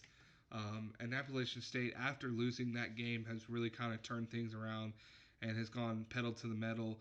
I have Appalachian State winning this one big. I'd say even in the range of something like 52-21. Yeah, I think they are going to win it handily. I might go a little bit closer. I think maybe it might be something in the range of 45 to 14. Next game we have on slate is one of the ones that we said was very interesting earlier in the two Power Five matchups of the Texas A&M Aggies out of the SEC going up against the Indiana Hoosiers of the Big Ten. And if you see on the paper, the overall rankings pretty close. These guys on paper are pretty evenly matched. A&M has that little bit of an edge with an A plus on the offensive side of the ball, but if you look at all the other the stats, the Hoosiers are pretty have a lot of the edge there. Of course, again they put the I think they just put it over there just because it's saying they have more, but one of the very big concerning signs you see for the Hoosiers at trying to win this game, that this I think is going to be the biggest difference maker, that turnover differential. I mentioned it in other games, but this one is the biggest and most drastic one I have seen in any of the games yet. A&M with a +9, having the 12th best turnover differential. Hoosiers -15 to 124, one of the worst in the league with turnovers. Yeah, worst in the country. Aside from two teams, -15. That's a massive number on the turnover differential, and +9. Obviously, 12th in the country is a big number for A&M. So, you're talking about a 24 spread on the turnover differential between these two teams.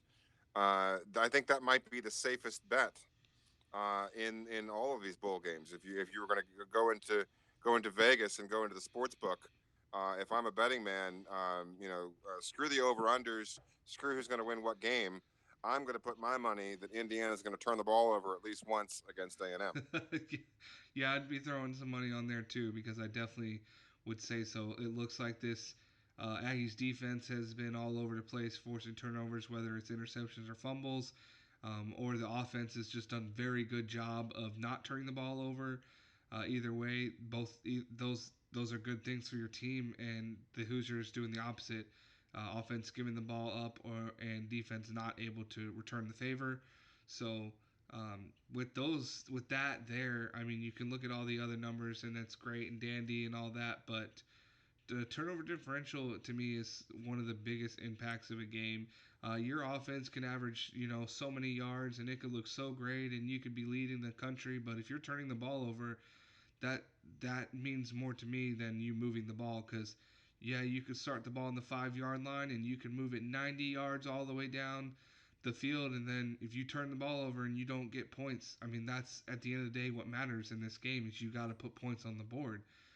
So I think with that huge of a spread, I think the Hoosiers are going to end up turning the ball over too much, and the Aggies are going to win this game.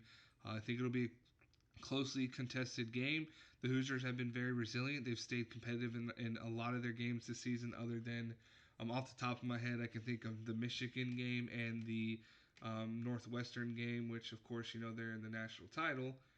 Um, but I think, yeah, they will be very close fought game, but I think the Aggies will edge them out just because the Hoosiers turned the ball over too much in I want to say a 30 to 24 point game. Yeah, I'm looking here at A&M's schedule, and they're all over the place. They've lost to some good teams, some quality teams on that schedule. Obviously, coming out of the SEC, they took a loss to number 24 Florida. They lost to conference runner-up Georgia. They lost to conference winner Auburn. And then their offense took a couple of weeks off against Ole Miss and USC. And of course, you can make the case that either one of those teams have good rosters of their own.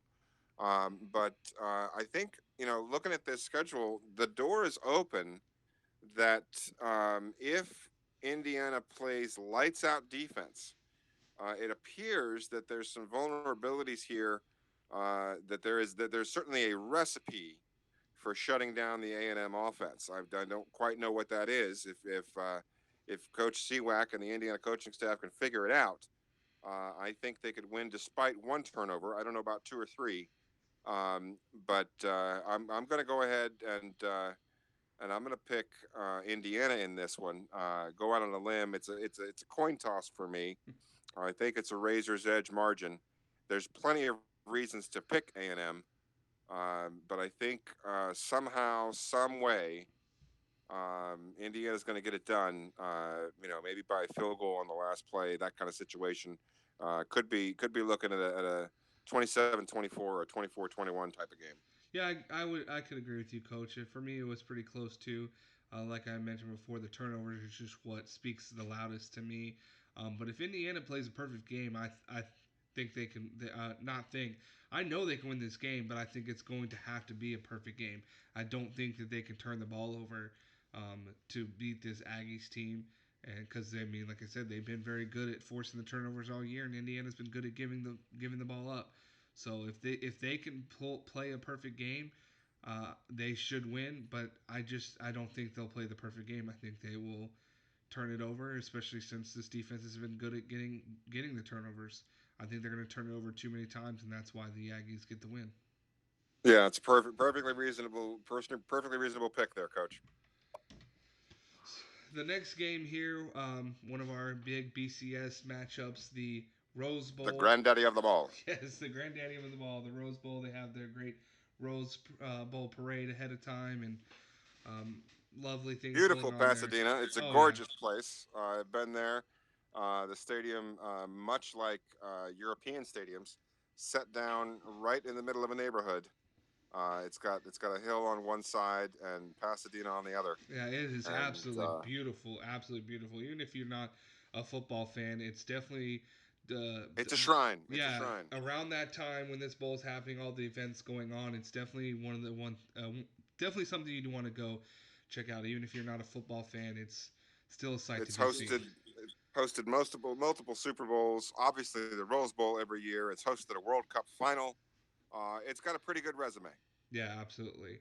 And it's going to have a great football game there being played this year with the number 6 New Mexico Lobos going up against the 5th ranked Washington Huskies.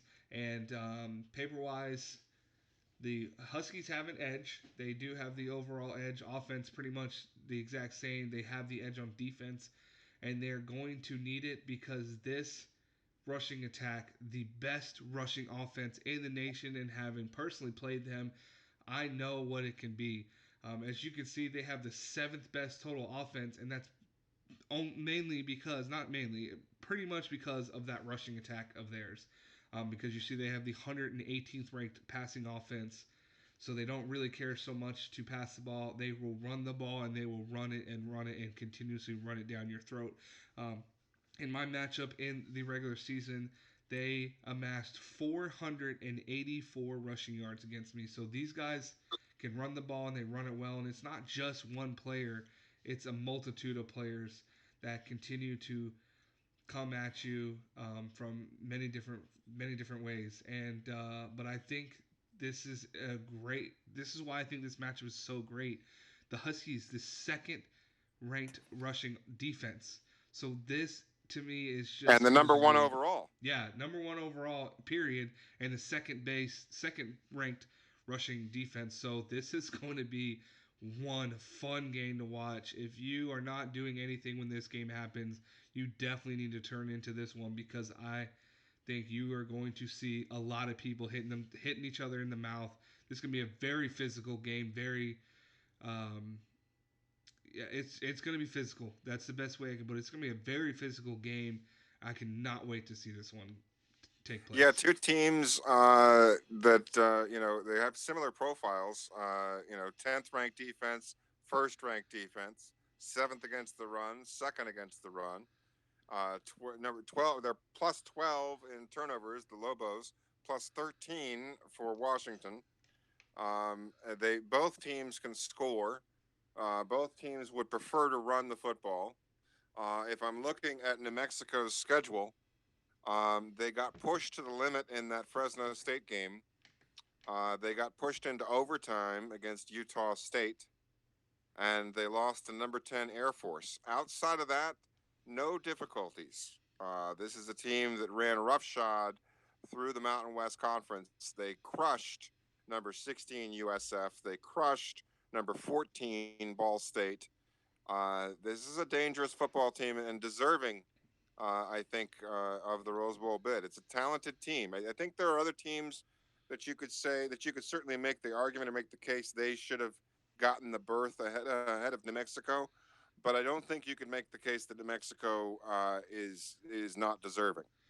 Yeah, there's people that might have thought that Air Force, since they had beaten New Mexico and also won the Mountain West, that could have seen themselves here. Um, but New Mexico's only loss came to Air Force, and this is a good team, so it's hard to really say that they shouldn't be there because I definitely think that they are a deserving team. This game, man, you talk about flipping a coin. I mean, it's with these kind of physical games of the styles that these two teams play, it's really hard to try to pick a winner. I definitely think this is going to be a low scoring affair. This is going to be a defensive battle, even though you do see you see New Mexico having the seventh best offense and the number one rushing attack. But I think because of how well Washington plays defense, they'll be able to slow this New Mexico offense down probably better than any other team has all season.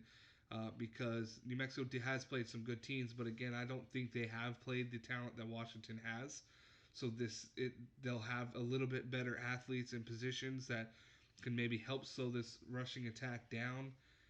Uh, it is so hard to pick this matchup because especially because Washington has beaten quality teams that I think have that could beat this New Mexico team. So I think I'm gonna have to go with the Huskies getting the win in a very close game. I think just because Washington has um, a little bit better defense, I think they'll be able to pull a couple more stops, than on the Lobos, and I think they'll be able to turn those into points. I think that the Washington Huskies win this game, 27-21. Yeah, I can get on board with something real similar with that. Neither of these teams turns the ball over very often. They're both in the top 10 in turnovers, so I don't think it's going to be decided on a turnover. and they both run the ball well. Obviously, New Mexico State, New Mexico especially. But I think that Washington defense, like we're talking about, is a little bit more proven, a little bit more battle tested, and I think that's going to be the edge. I think it'll be a very good game. I think it'll be well fought, but I think in the end it'll be the coaching of Coach Sweetest Coin that gets it done. He'll make the right decisions at the right times and come out with a close win. So I'd almost agree with that 27-21 scoreline. Yeah, it's going to be interesting. It really is going to be. It's definitely one of the highly sought out games that I look forward to watching. Besides the national championship, because you always want to see, who can say they're the best team in the league. But this match is very interesting. It's definitely one of the tales of the story of the season here to be able to watch the number one ranked rushing offense going against the second ranked rushing defense. So it's going to be good football. If you're a true fan of the sport, it's definitely one you want to watch. So we're going to ride that one off into our Orange Bowl matchup that has the third ranked Chippewas facing off against the ninth ranked Crimson Tide, and pretty much almost dead even in their letter grade on the rosters. Same overall, same offense. Alabama with, I guess, you can call it a slight edge, as Central Michigan is an A minus. Bama with the A. But you see on the offensive side of the ball, Central Michigan better on total offense and rush. Definitely a lot better in scoring, averaging about 16 more points a game than Bama. But partly you can give that credit to probably the schedule they play. Central Michigan is playing in the MAC. Although some teams in the MAC did play pretty good, there is also a lot of teams that are not so very good that the SEC doesn't have as many. And even when the SEC teams maybe have a similar record, probably still better team, but that's neither here nor there. But So you're not going to see too many 60 or 70 point games in the SEC no, conference you play. you really don't. You don't see a lot of SEC teams going up there. Nor do I think Central Michigan's probably going to put that many points. I know they've averaged 50 a game all season long, but they 100%. Again, if I was a betting man, I would be betting that they would definitely not hit a 50-point score against this Alabama Crimson Tide team. Yeah, Alabama, potentially the toughest roster that Central Michigan's played all year. Looking at Central Michigan's schedule, it's a pretty looking schedule. They got a lot of W's, nothing but W's on it. 13-0. They came up just shy of making the national championship game. In a lot of years, they would be in the national championship game, and I'd say the majority of years. They just drew the short straw this year that there were three undefeated teams.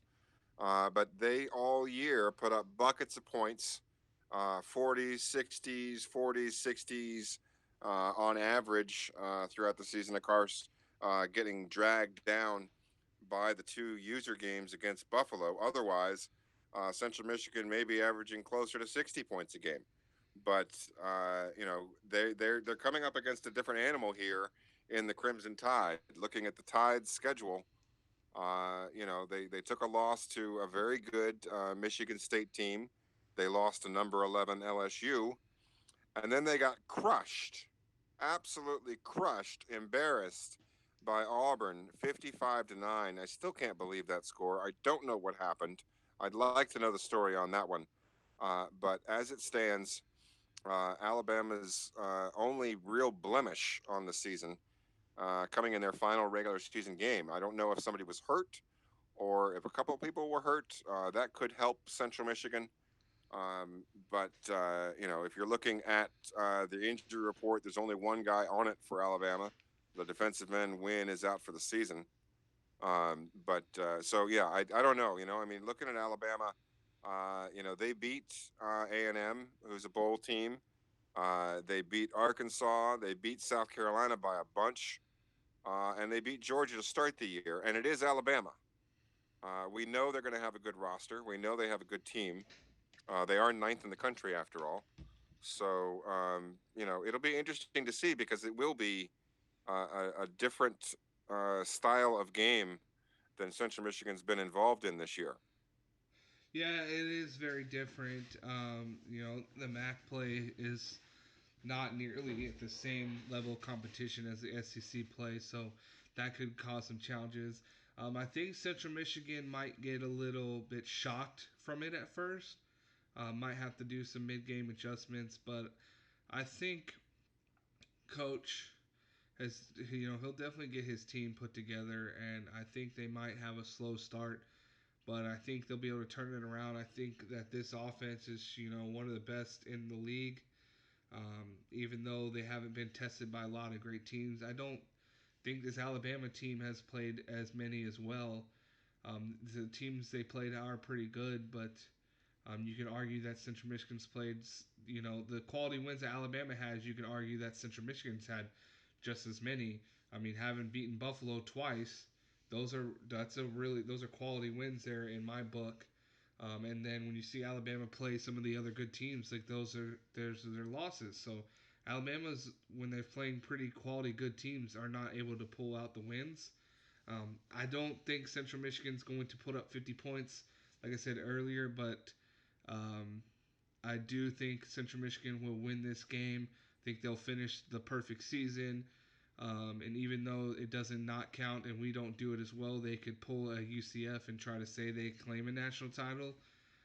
but yeah, they I think they'll get it done, and I think it'll be a slow start at first, but I think they'll be able to put some points on the board, and I think they win this game. Give it a 31 to 24 point game. Yeah, all good points. I think if you're really looking at what it is that makes Alabama good, it's the coaching staff. They're gonna have it's a bowl game, so they're gonna be juiced up, and they have some really good players. They've got a couple of freshmen playing. They've got a true freshman playing free safety, and they've got a true freshman playing outside linebacker. And one of their best defensive players, the defensive end, is hurt. But the rest of the defense for Alabama is phenomenal. Um, so yeah, I think Central Michigan might get shell shocked a little bit there at the beginning. I think the coaching staff will get it turned around, and I think eventually um, they'll bring it back close.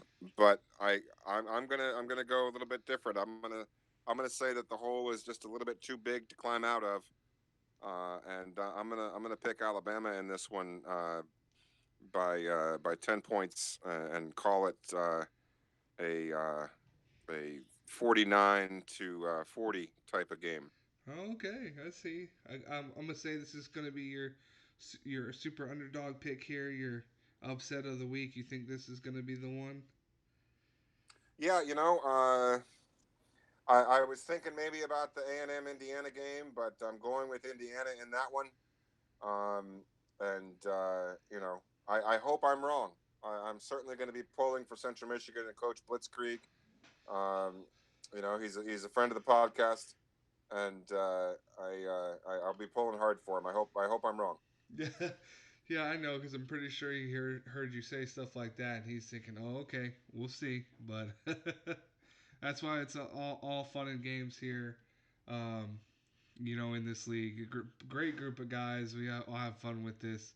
So I know that just you probably just put some gasoline on the fire, and he's probably ready to get this game underway and show you that you went the wrong way. Yeah, no, I like I said, I hope he proves me wrong.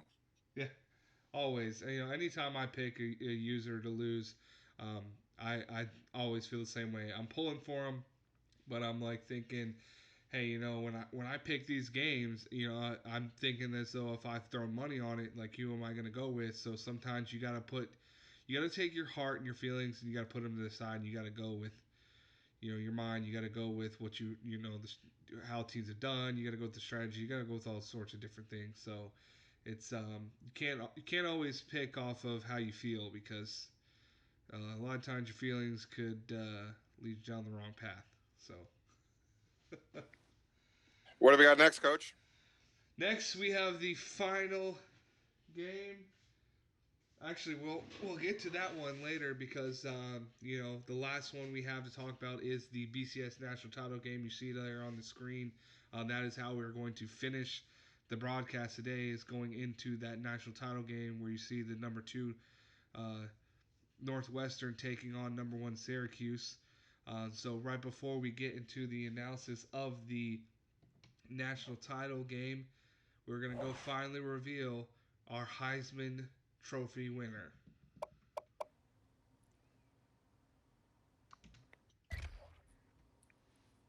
And it is loaded up. It's on the screen. And who else? If you, Last year's winner repeats. yeah, it was no surprise to me at all.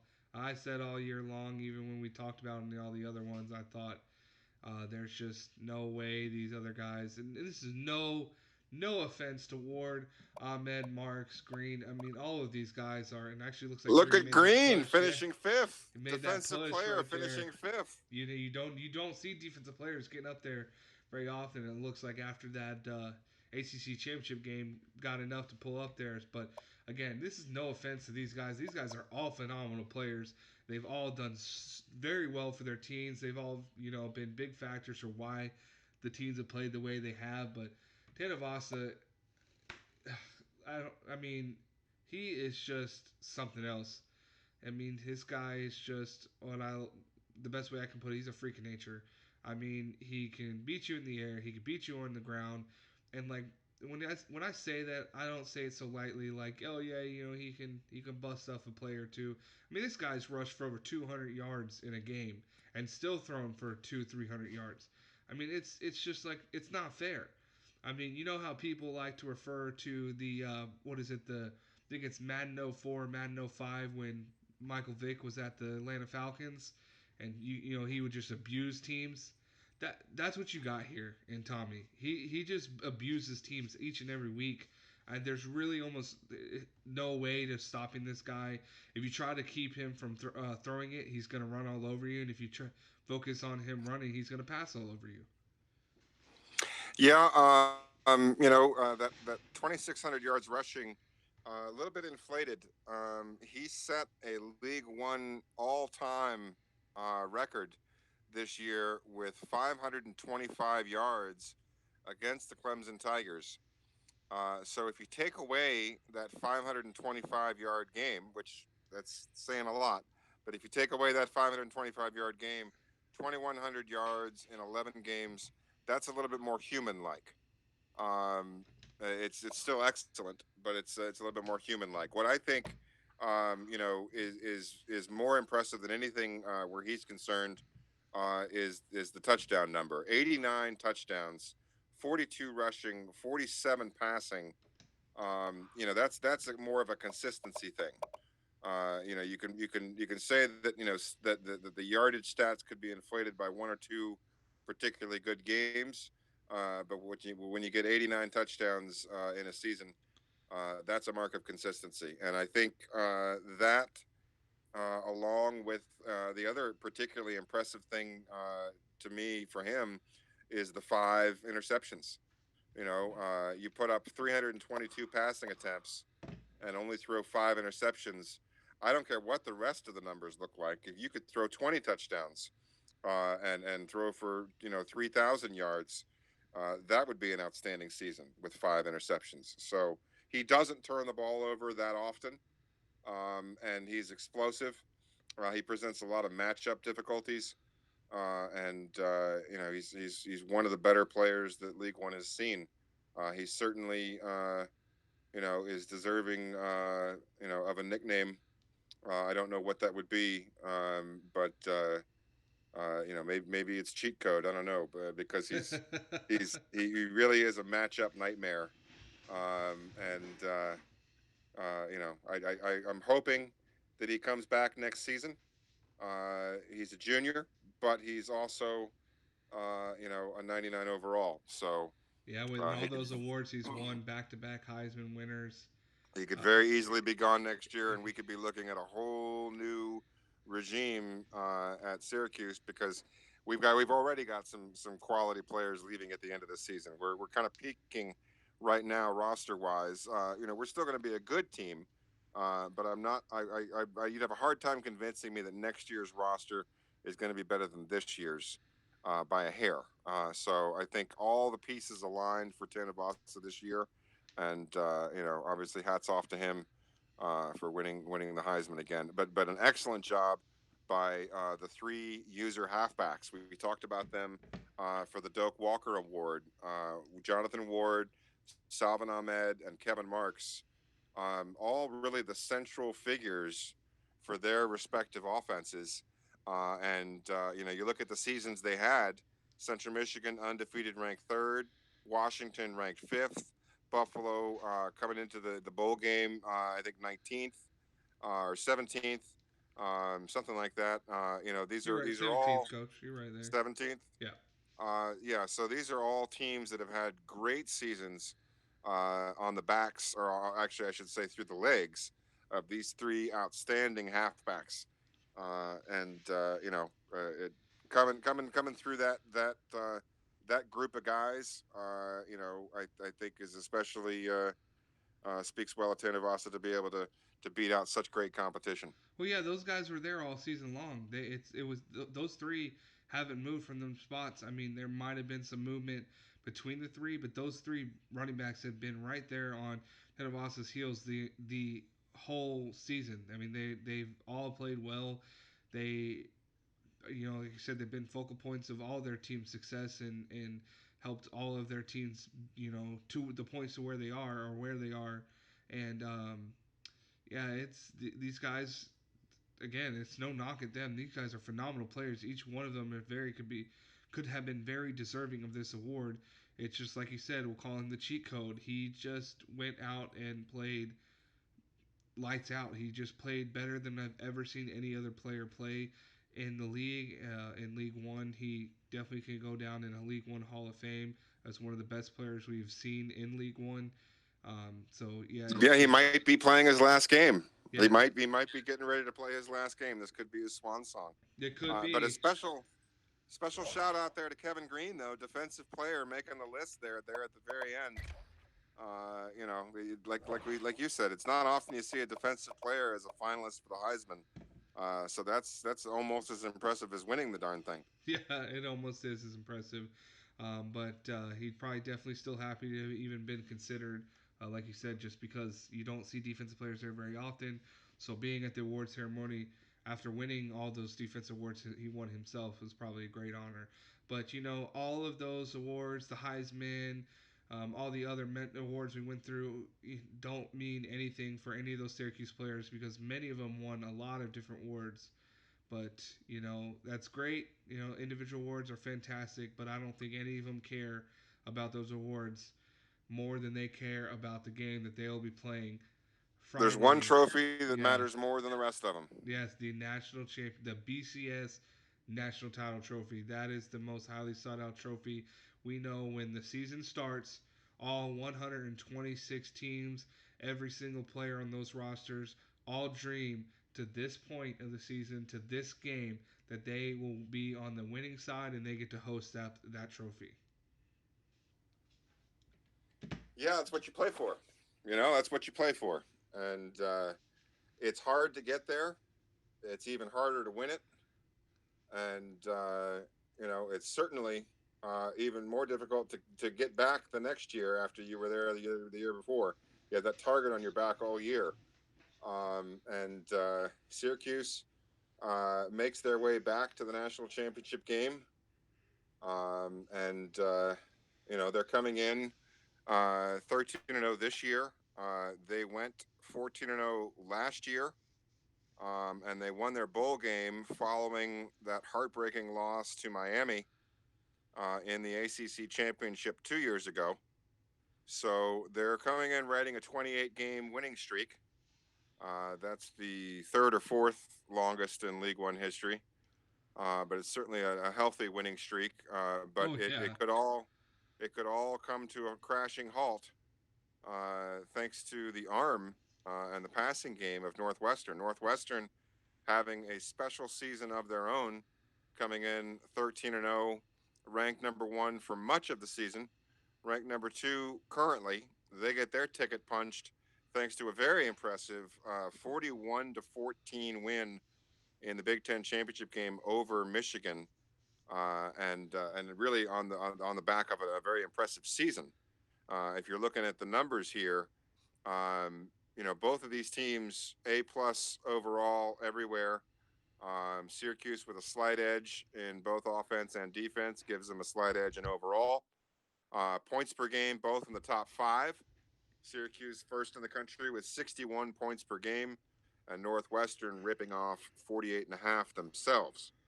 The number one and number two offenses, 575 and 567. You see the difference, just 8 yards between number one and number two in the country in offense. And of course, Northwestern, number one in the nation in passing offense, while Syracuse is fifth in rushing offense. So these two teams like to get it done different ways. Syracuse is a little bit more balanced with 21st in passing, while Northwestern drops off quite a bit in rushing. But they are leading the nation in passing. So a byproduct of that is that your rushing is going to be lower. And 412 yards a game, certainly impressive. We saw earlier the quarterback for Northwestern, the backup quarterback, following the injury to the starter, able to finish second to Tanavasa in the Davy O'Brien, and their number one receiver finishing second to James Lofton in the Bolitnikoff. So they've got a great passing connection of their own. The Wildcats coming in with an extremely dangerous offense. Not to mention that their defense is pretty darn good too. Yeah, you look Sixth, at those numbers too. You gotta give the defense a shout out. yeah, sixth in the nation defensively, eighth against the run, 24th against the pass, And look at and that. number one in the country in turnovers, Jeez, oh Pete. plus 19 on the year.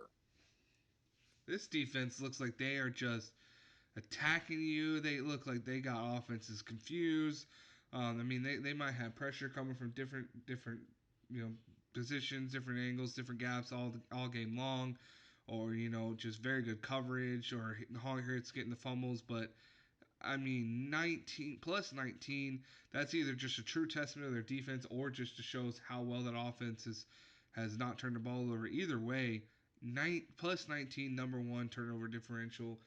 That could be a big deal for the Northwestern Wildcats to help them maybe try to pull. I don't want to say an upset because it's the number one and two team, so it's not as much of an upset. But to be able to pull the upset on the reigning national champs, their defense is gonna have to be aggressive, and they're gonna have to force turnovers. This Syracuse team has not turned the ball over very often. It's very rare to see them turn it over, like you saw. Tenavasa has had only it was 5 interceptions on the season, and he's fumbled the ball only 3 times. So he's turned the ball over only 8 times all season long. So with him being the focal point of their offense, they really have to make him uncomfortable, and they're gonna have to attack him. But it looks as though the defense has been up to the task all year long. So this is going to be one heck of a game. I cannot wait to watch this one. It's just a match made in heaven almost. You've got two teams that have been electric on offense all year long. But then when you look on the defensive side, they both have been playing good defense. I mean, the number one rushing defense. We've said before in the past, yeah, the Syracuse defense is 122nd in passing yards, and you could say it's a chink in the armor, but really, Syracuse has been blowing out a lot of the teams they've played most of the season, so a lot of those teams become one dimensional, and so they're throwing the ball the whole rest of the game. So you can't really say it's a chink because Syracuse has been playing so well that teams have been forced to only pass the ball.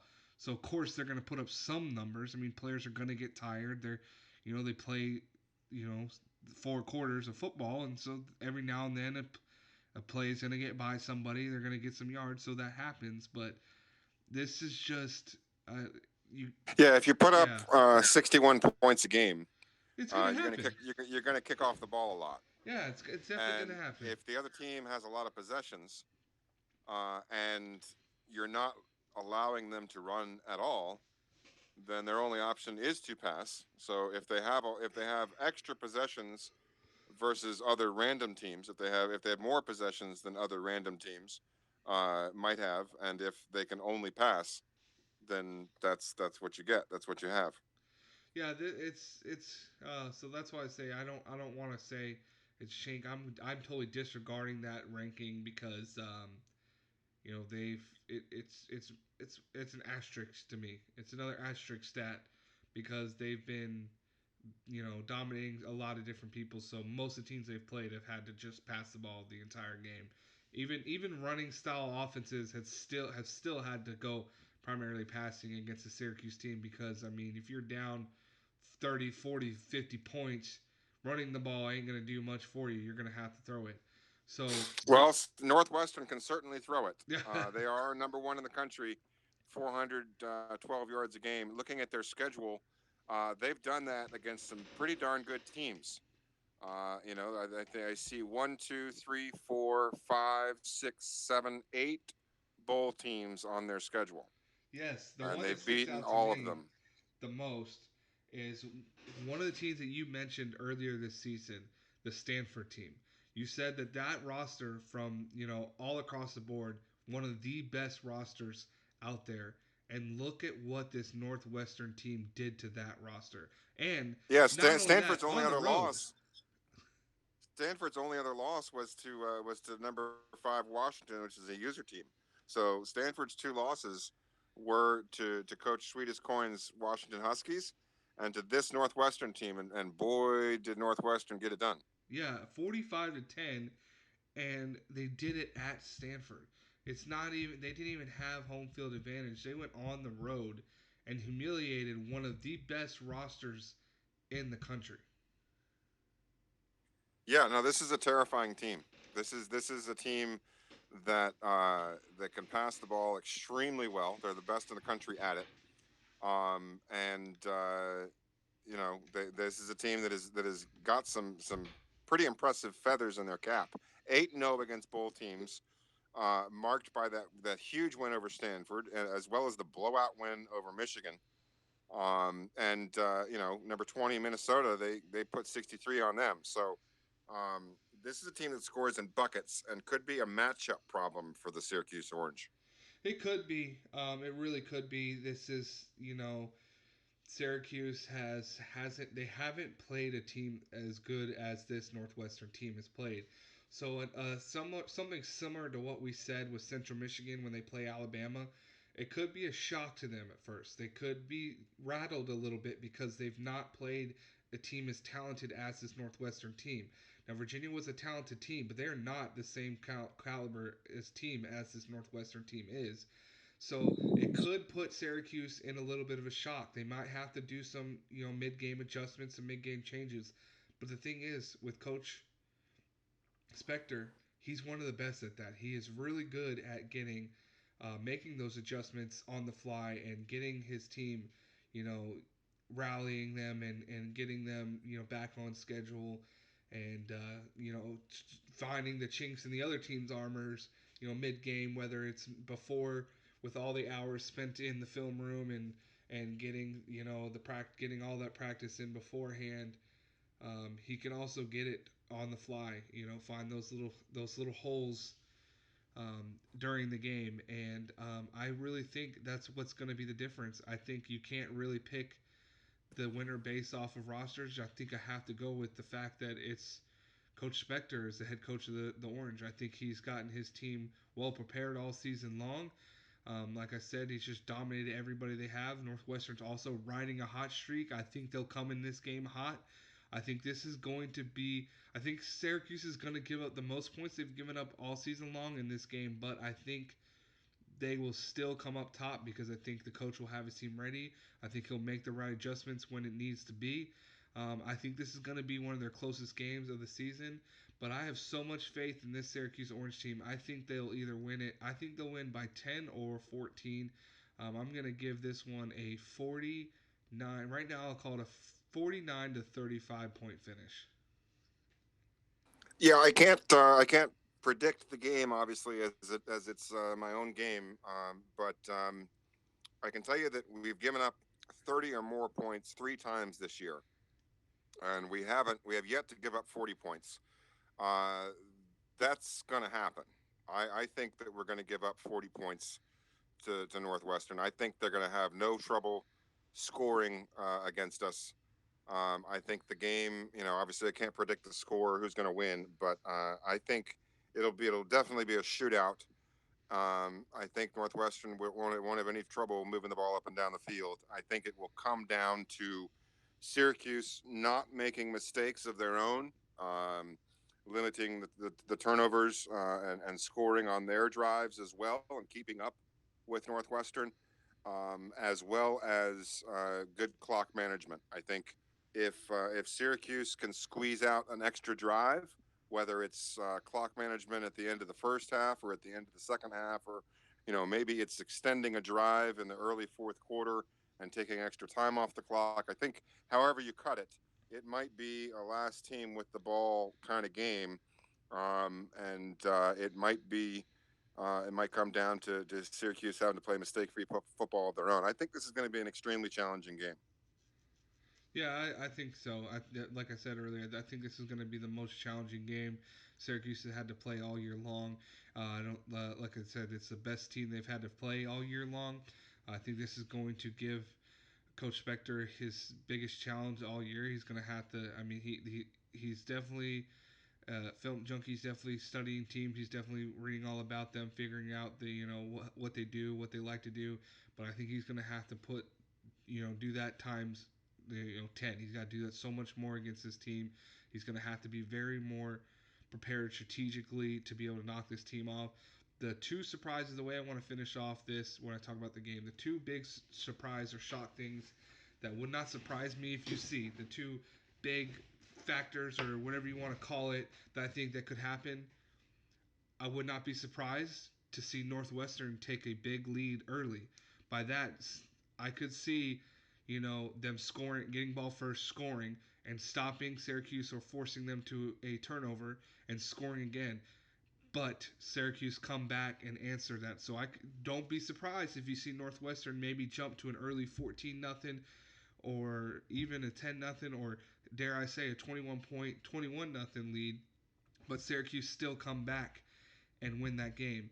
The other big factor I think um, that could be a difference maker, my other crazy prediction I want to say, if Syracuse turns the ball over 3 times, they will lose this game. I think their team is good enough that he can turn it over once and they should be all right. Twice is a little sketchy. If the ball's turned over at least 3 times, Syracuse will not win this game. So those And are I my would big include in things. that. I agree with you, and I would add on to I would tack on to the end of that and include with that prediction as turnovers. I would include turnover on downs, Yes, turnovers because on down too, not just not because just we actual fumbles or interceptions. Syracuse did not elect to use a fourth down attempt during their conference championship. So, in the first three quarters, they will have two. They'll have that extra that they saved from the conference championship. So they'll have two fourth down attempts. And obviously, it's the final game of the year. You're going to push all your chips into the table. Oh yeah, you're gonna And go play to win. if you have two fourth downs in the first three quarters, you might use the two fourth downs in the first three quarters. If like Syracuse, you didn't spend it in the conference championship game. So, I could easily see, us quote unquote turning the ball over 3 times, and two of those being turnovers on downs. Yeah, I think so. I think you're absolutely right, and I think this is the tale of the story for both teams. Neither team can afford turnovers, whether it be interception fumbles or we could say turnover downs. I think either team, whichever team turns the ball over more, is going to be the loser in this one. And that's why I say it's going to be more of a big deal for Syracuse just because of how well Northwestern has done all year long on forcing turnovers. But again, I still think at the end of the day, Syracuse wins this game and they will be back to back national titles despite what Lee Corso has picked up there going with the Wildcats. I think Corso is going to be wrong in this one. I think the Orange will be back to back national champs and hosting Coach Spector will be hosting that trophy for the second time here as the Orange coach. You got a score on that, Coach?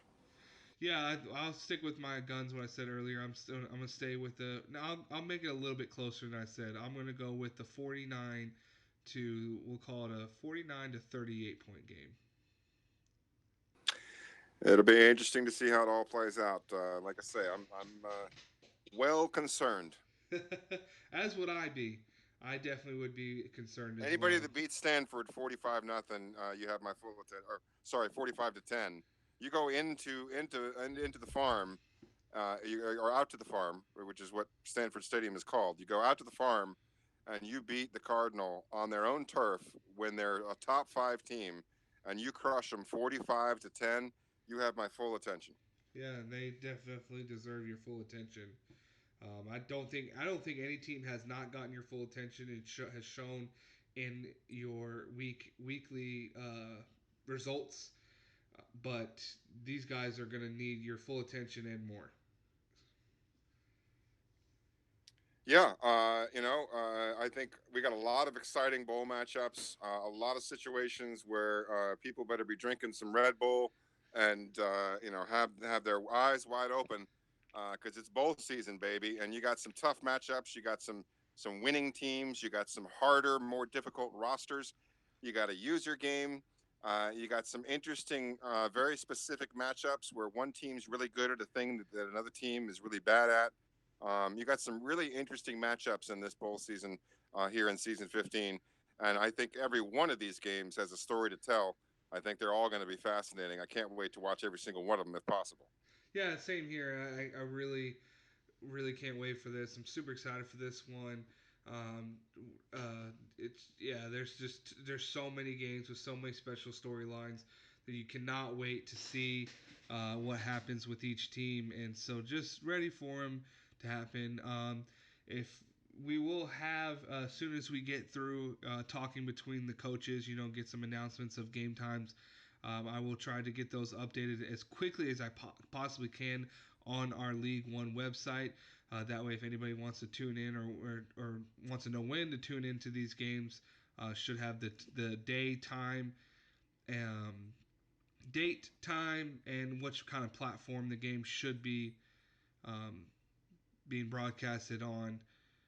But yeah, those will be determined later as us coaches in League1 have yet to discuss when we will be playing these games. As you've been watching, we have just announced the spin and just announced the bowl game. So coaches are now going to start the talks of when they should get these games played. But cannot wait for those. We'll have those released in the next upcoming days. But yeah, super excited for this one. I know each and every single one of these coaches, want to win. Does not matter what bowl you're in. You always want to end the season on a high note, and there's no better way of ending it on a high note than winning your bowl game, regardless of what it is. Yeah, exciting times. It's all coming to a head. And we'll have one more broadcast for you, one more college game day here in season 15 as we review the bowl games. This will be a much shorter broadcast, but as we review the bowl games, the results of those bowl games. And we'll also be taking a look there later on at the All American teams and the All Conference teams for season 15, which were just released. We'll take a look at those at the end of the season, along with the bowl results on the next episode of League1 College Game Day.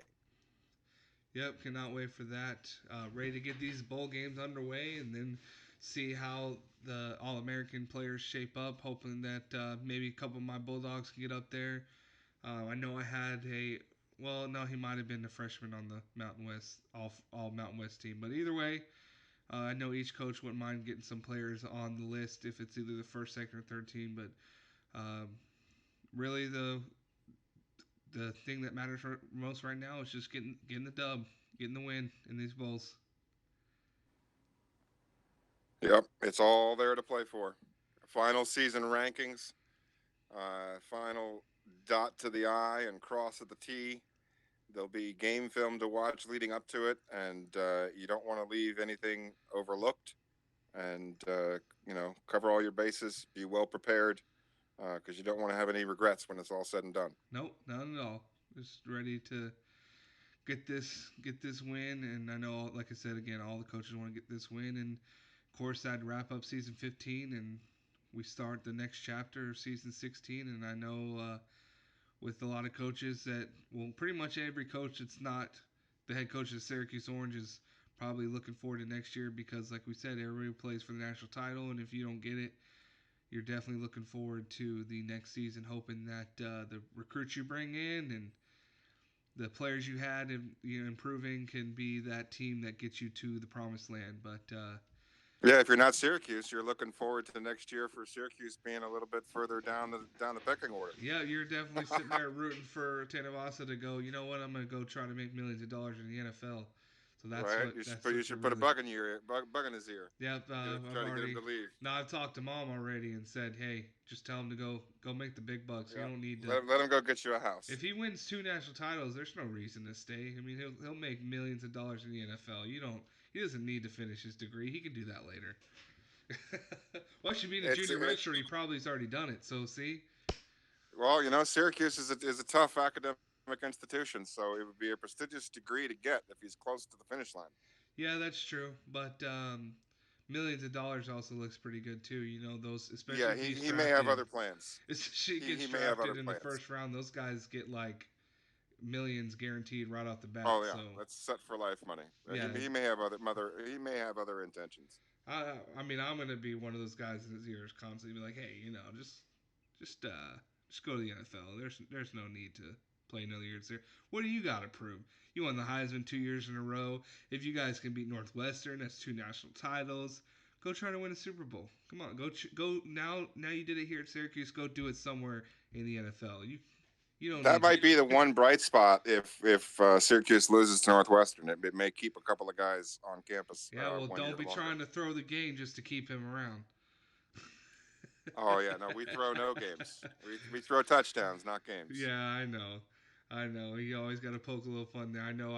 I know you would never throw a game just to keep a player around because having Not that with a national hardware. title at stake. Yeah, no way. Having that hardware is 1,000 times better than having. Now, no knock again at this player, but I'd much rather have a national title up in the trophy case than keeping a player for one more season. Yeah, I believe I'm pulling up the league website now because I don't honestly know. Um, I'm pulling up the league website and taking a look here to see what number this would be.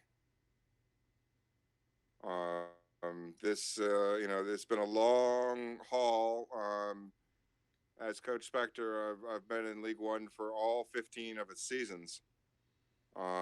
This would be double digits. This would be number 10.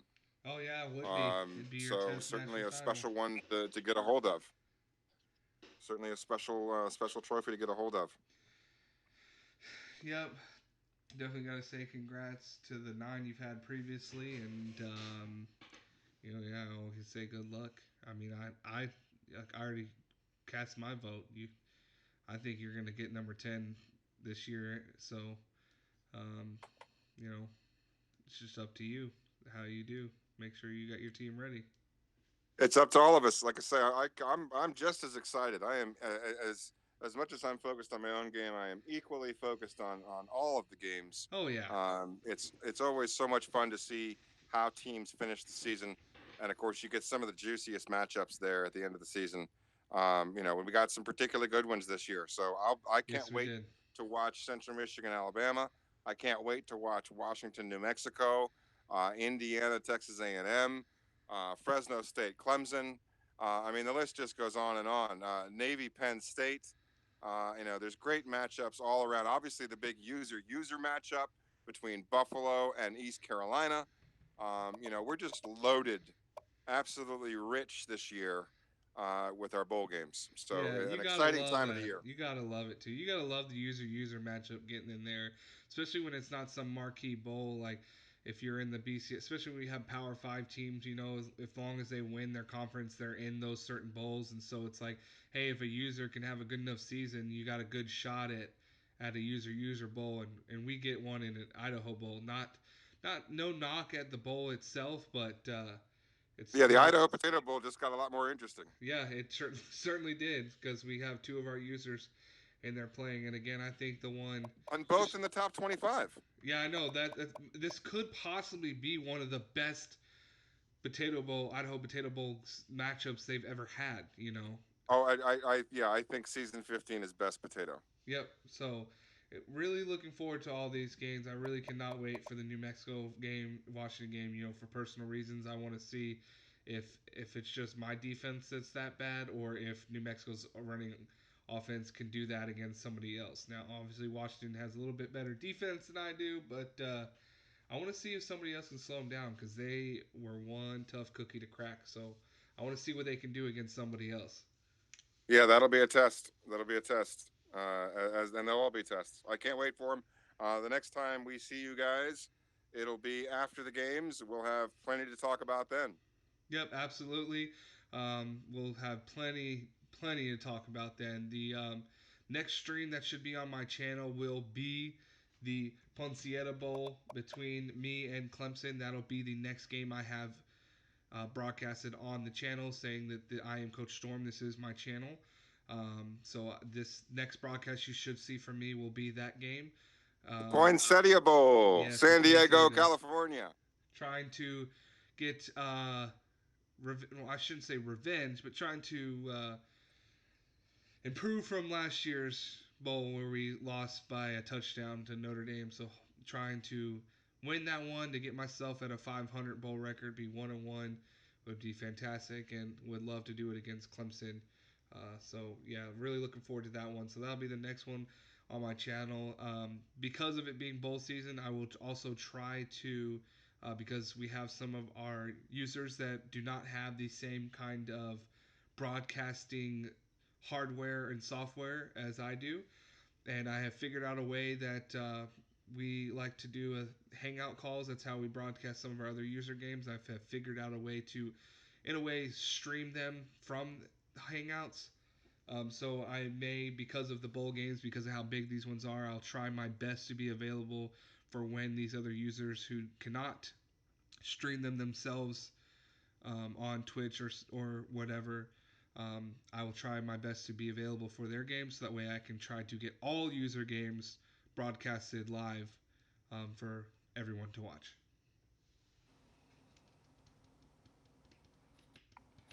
Exciting times. We will catch you guys on the flip side. We hope you have an excellent week. Kick its ass. Yeah, absolutely. Coach Storm signing out here. Y'all have a good one.